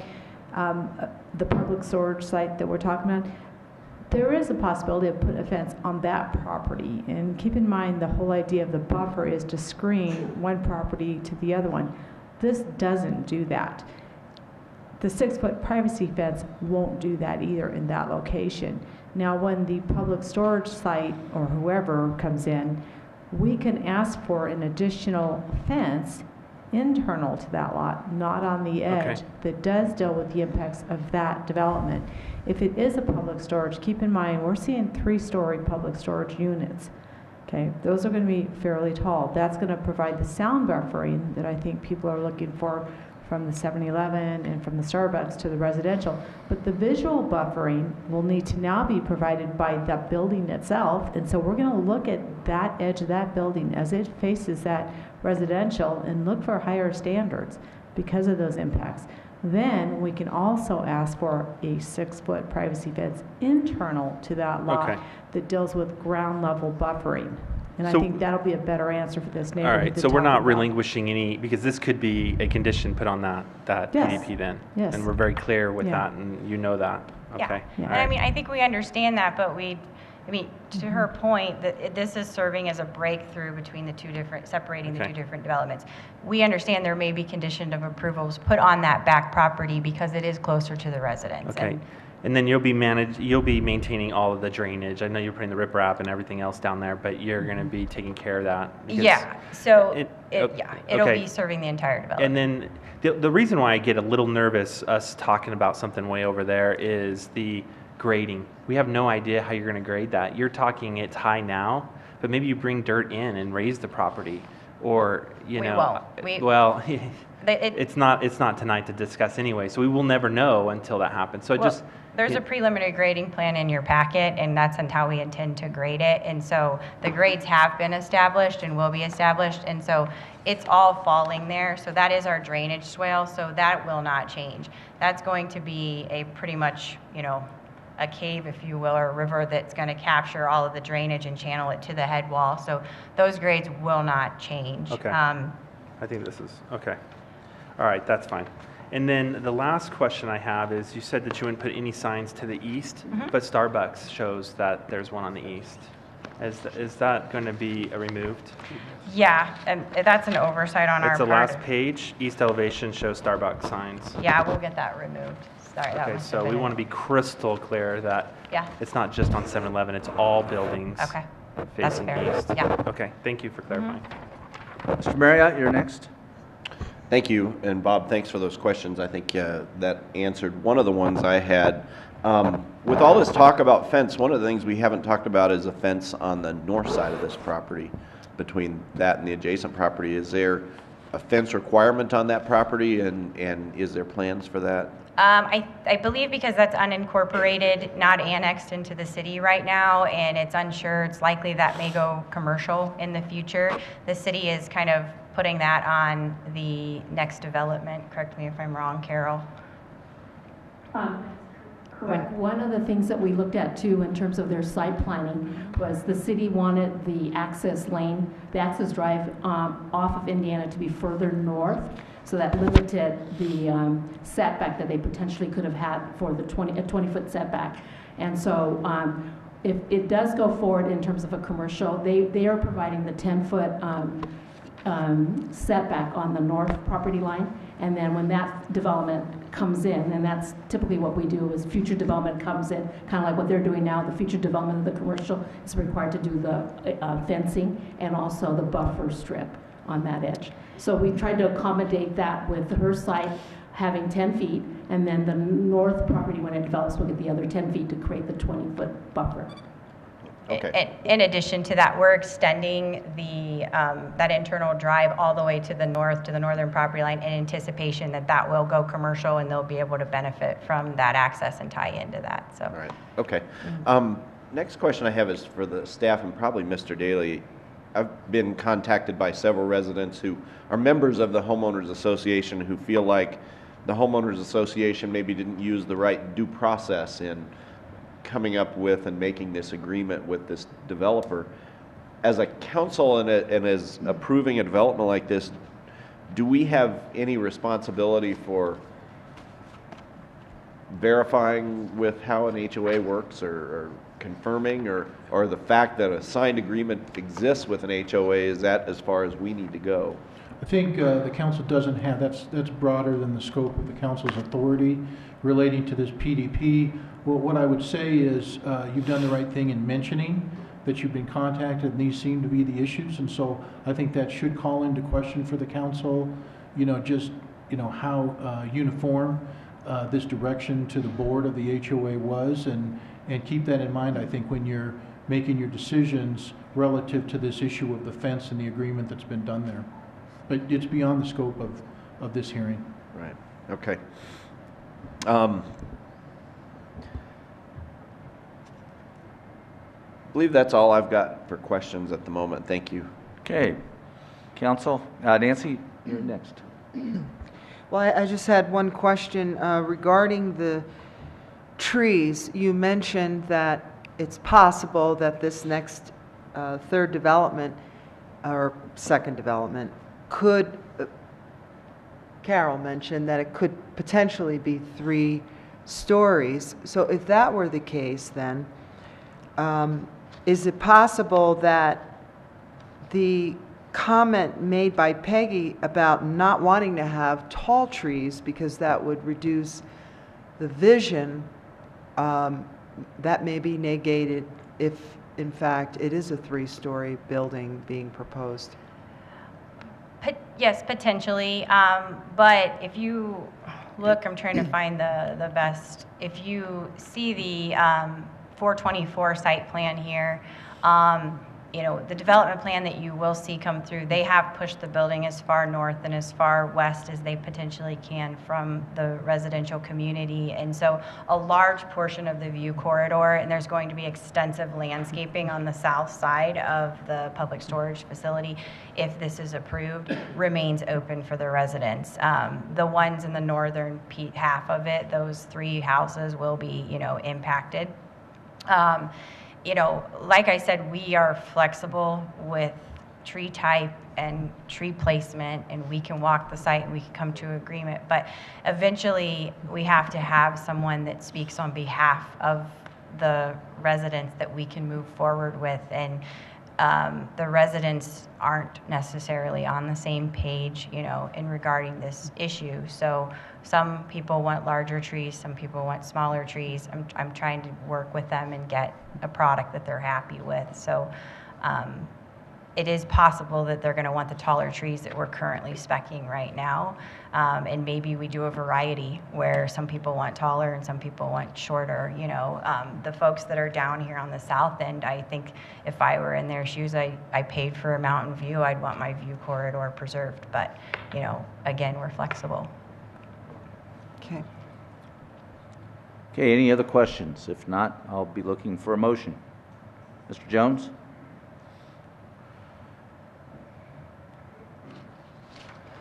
So before I make the motion, I just want to get legal counsel. With regard to what was said about preserving our rights or our ability on Lot 3, how would I make, what words would I need to include in the motion to make that work? Okay, so I'm going to ask another question, I guess, because I want to make sure that what I'm hearing from the council, just through your questions, is the way that you want to go. So there's different options. So one thing you can do is simply make a motion to approve this development, given the two updated conditions of approval that are included in your packet. That's one option that you have. Another option that you have is to deny this. If you're going to deny it, you need to look through the criteria and make a decision upon what grounds and which criteria you're going to rely on to deny it. So that's another option. A third option, if the city council wishes to defer the decision on this fence, whether it's going to be a masonry fence that's 6 feet tall and how it's going to span versus a split rail fence that's 5 feet up on the HOA, I think one thing you can do is to place a condition on the approval of this PUD application, that the issue of the placement and type of fencing on the eastern portion of the property shall be held in abeyance until council holds the hearing on the vacant property between this development and the residential units to the east. Staff is directed to bring this matter of the fencing back to the council at that time for action upon consideration of that other PDP that you will be facing. But again, Mayor, I think the process is that, should council wish to go that way, it's typical for the council to ask the applicant, are you okay if we proceed in this fashion, see if the applicant wishes to do that. Now, well, let me give a fourth option that might make it a little bit easier. Okay. Is that if the motion's to approve this project while still reserving the right for additional fencing on Lot 3 as it pertains to whatever development ultimately happens. And that's where I was. With that's where I respect was to those intending. residential units? Right. Yes. Okay. Yeah. Because that way we could still have the agreement, still honor the agreement that's been negotiated, get that fence up while reserving the right to put requirements for fencing on Lot 3. Does that? What he said. Okay. I'm going to see if I can capture that in a motion. I'm sorry. If you want the fencing to go all the way down to the north, from the north to 87th Parkway, you're going to have to indicate that as well, because their property line just stops at Goddard School. So the fencing that they're proposing goes all the way down to on Lot 3, all the way down to that would be Lot 1 of the Goddard School. Okay, existing. right. And I think we would want to remain consistent with the agreement you've made with the HOA with regards to that 5-foot split rail. Okay. Is let's deal with this when Lot 3 develops, the additional requirements, because we'll know in due time what we're, dealing with. So. Right. Okay. Maybe we should have had a sketch plan discussion on that one.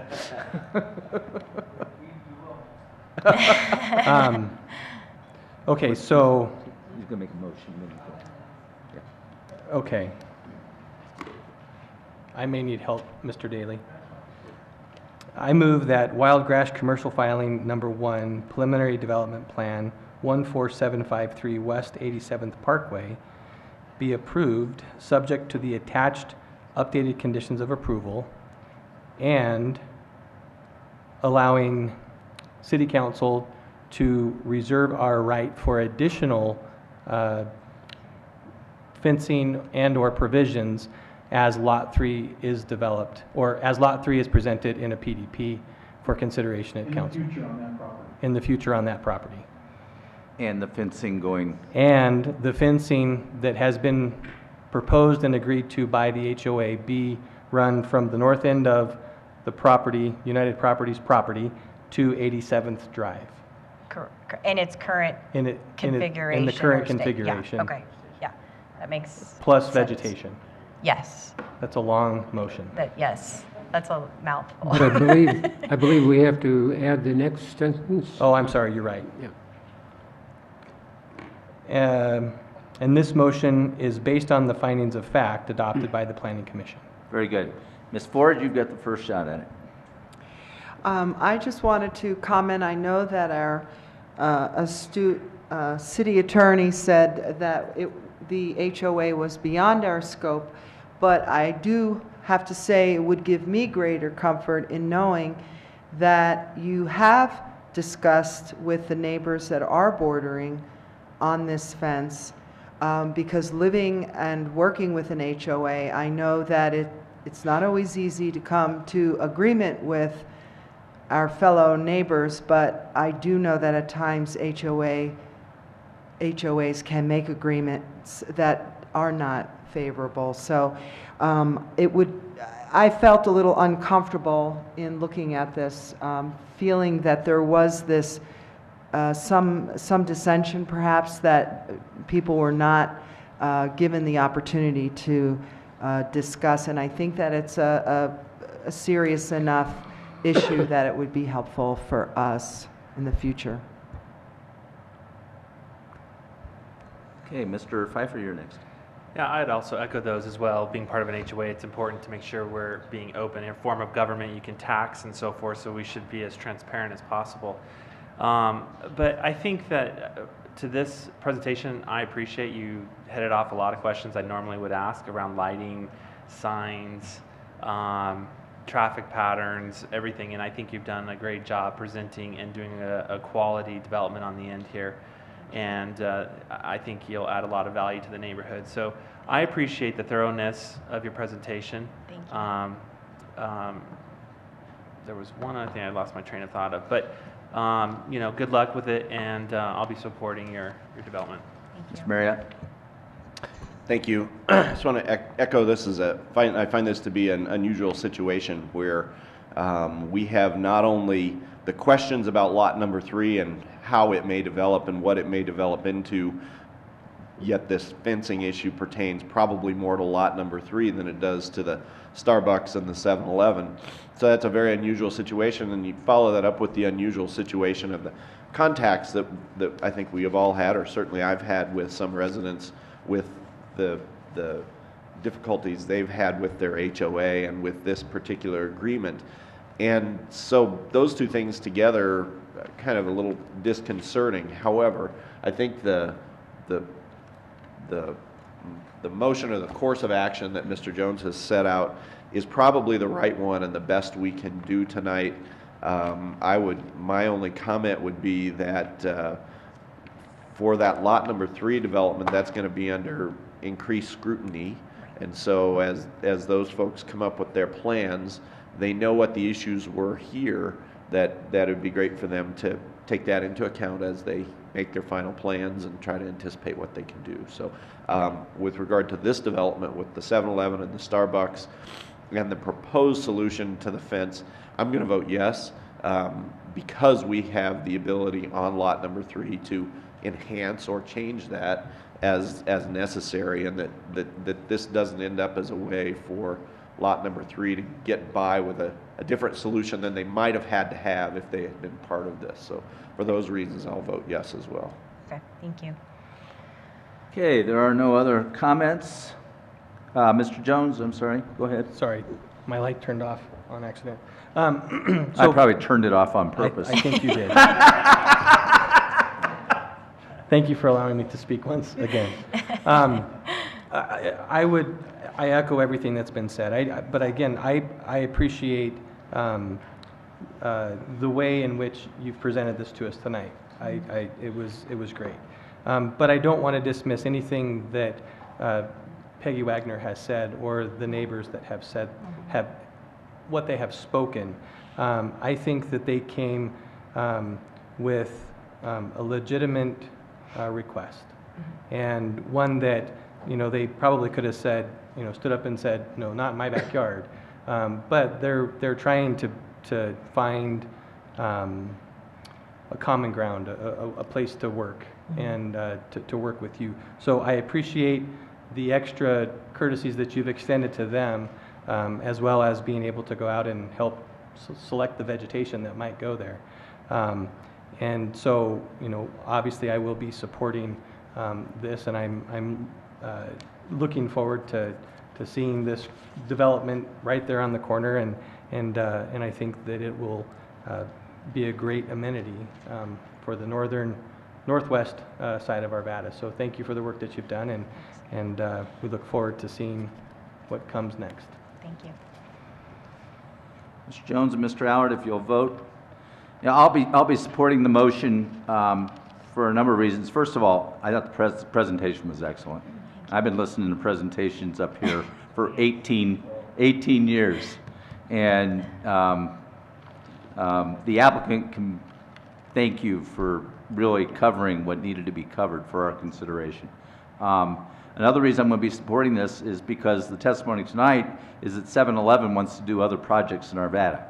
Well, guess what? They better do this one right, because that's going to help them in terms of getting those other ones approved, and I'm seeing their representative indicating that he understands that. So, and it was probably wise, frankly, for you to bifurcate this presentation from Lot 3, because I think that's, and not prejudging how we're going to rule on that, that's going to be an I'm just going to say that's going to be an interesting discussion. Okay. So with that, votes are cast, and that passes 7-0. Okay, thank you. Let's do a quick stand in place. Sounds good.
Okay, thank you, everyone.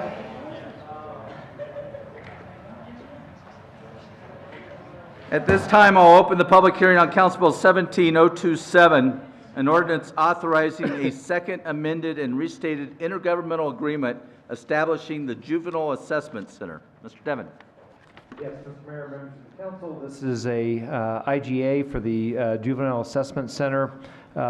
We probably wouldn't have done it this way except for the fact that the IGA, present IGA is relatively old, and the JEC board decided to update it, so there's some additional changes in addition to cost, which is actually the cost is a very minor cost. It's going up basically under about $1,800.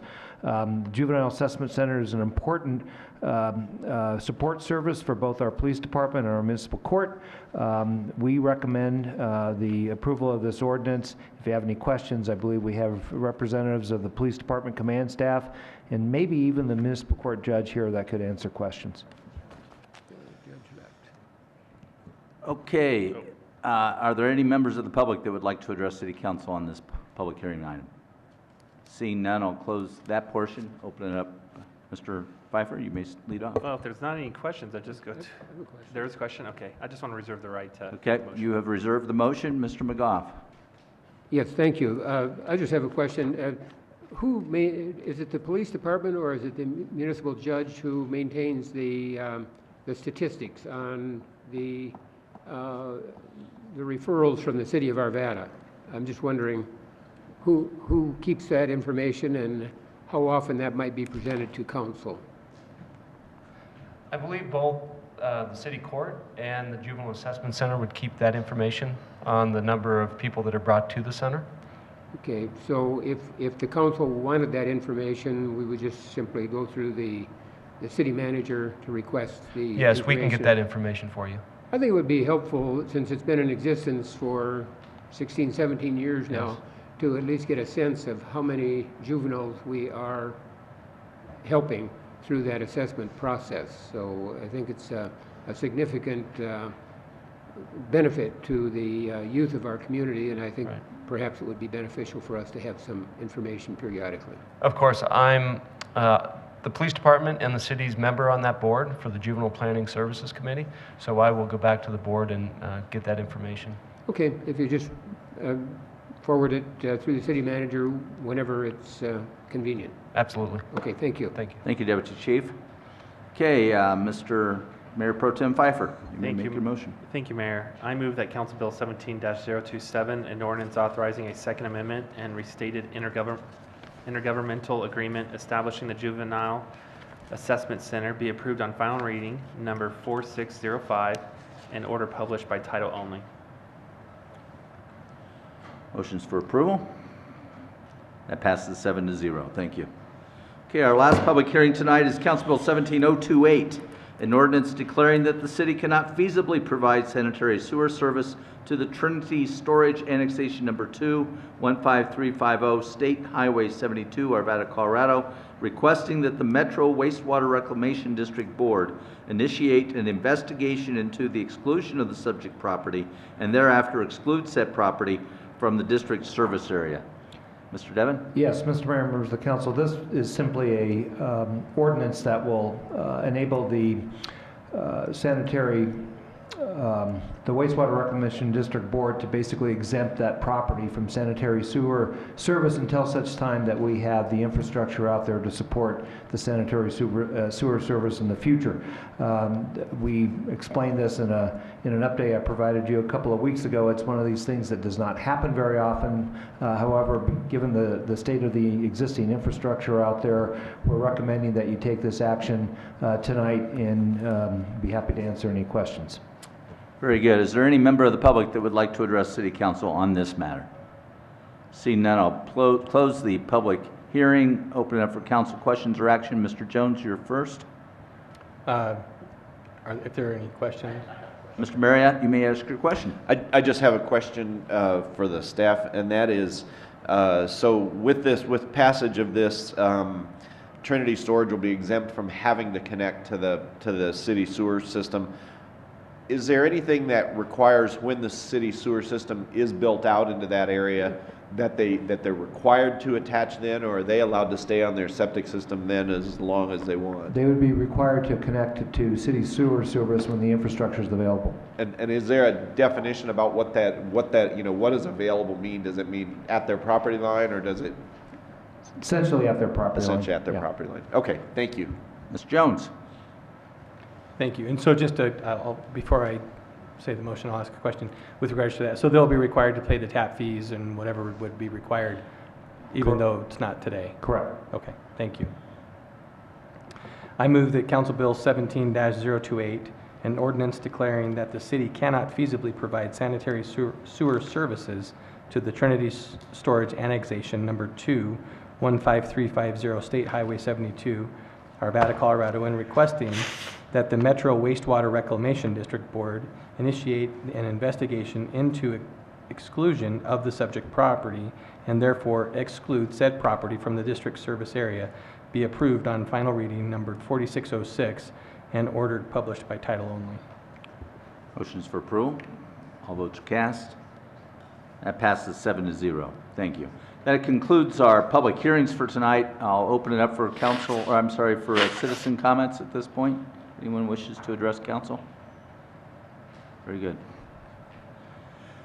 Okay, with that, seeing there are none, I'll open it up for city council committee reports or other reports. Mr. Pfeiffer. I have a report and a question for staff. So, Mark, on the applicant earlier made a comment that Richmond Homes was supposed to build that fence. Actually, Remington. Remington was supposed to build the fence. Is there a process in which staff makes sure that any conditions or any requirements are actually followed through by the developer? Because it concerns me that somebody else was supposed to build a fence and then they didn't do it. Oh, they're gone.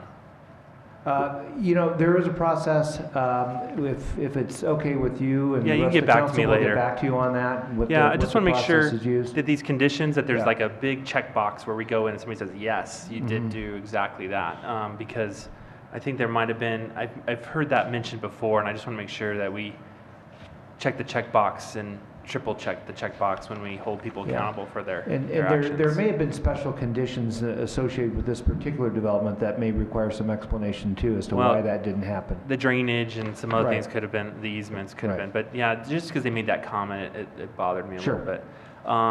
So going to reports, we're on the 11th hour of the Dr. Cog Executive Director. Tomorrow night we fly in they all fly in tonight.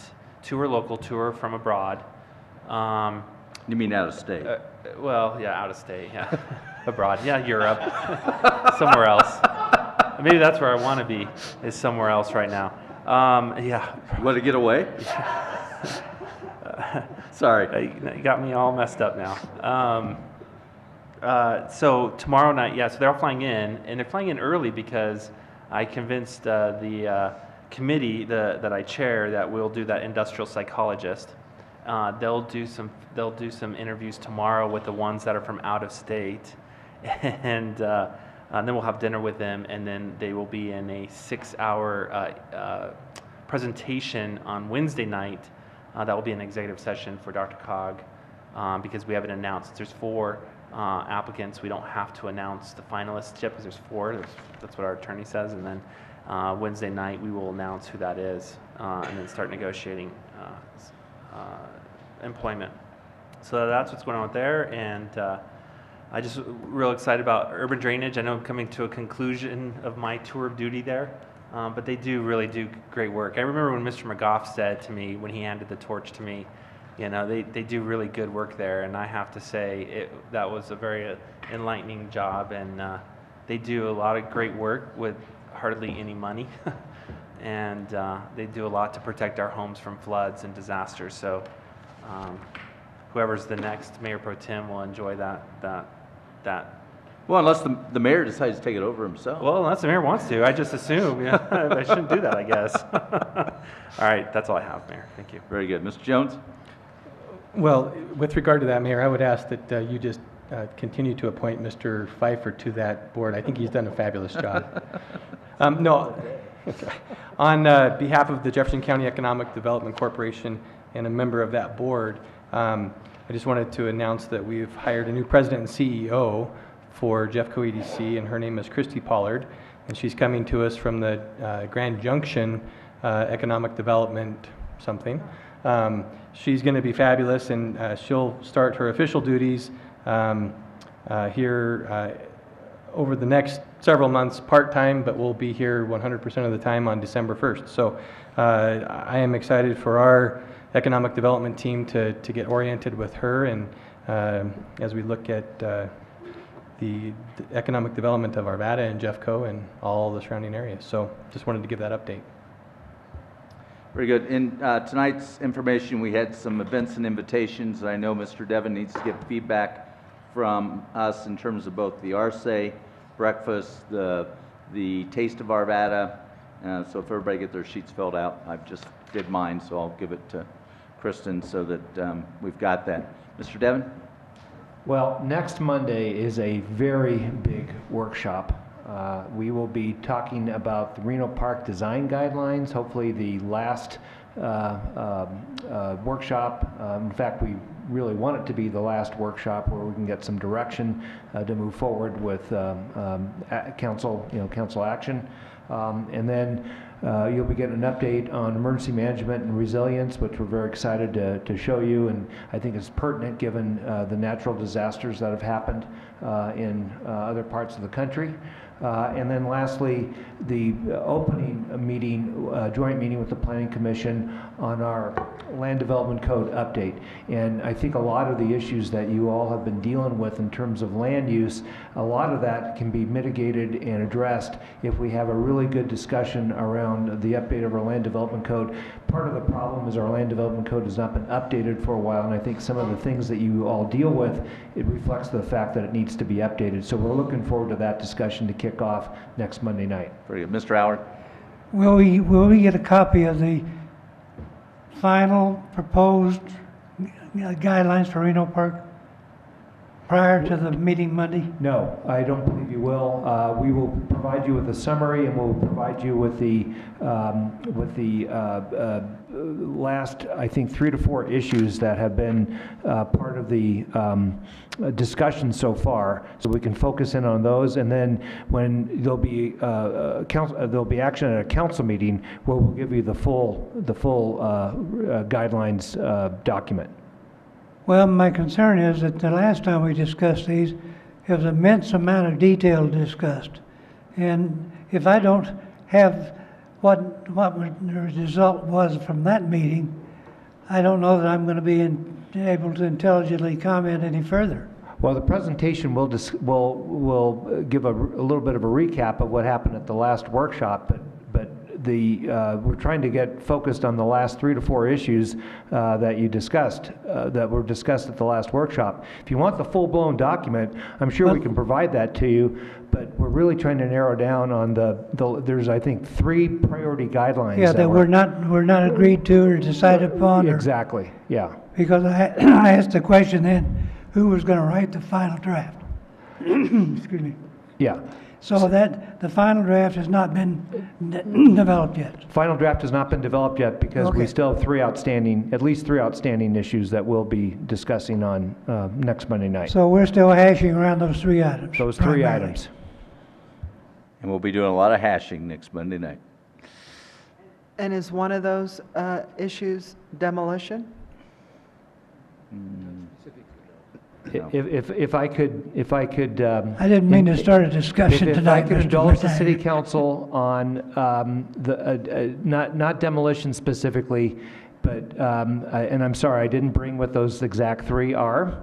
I think they're actually in the notebook. But when we provide you with the agenda, tell you what, Nancy, when we provide you with the agenda, if you have any questions, give me a call or send me an email, and I'll schedule a special meeting for you. Good. Mr. Daly, do you have anything for us tonight? Thank you all. Good meeting. We stand adjourned.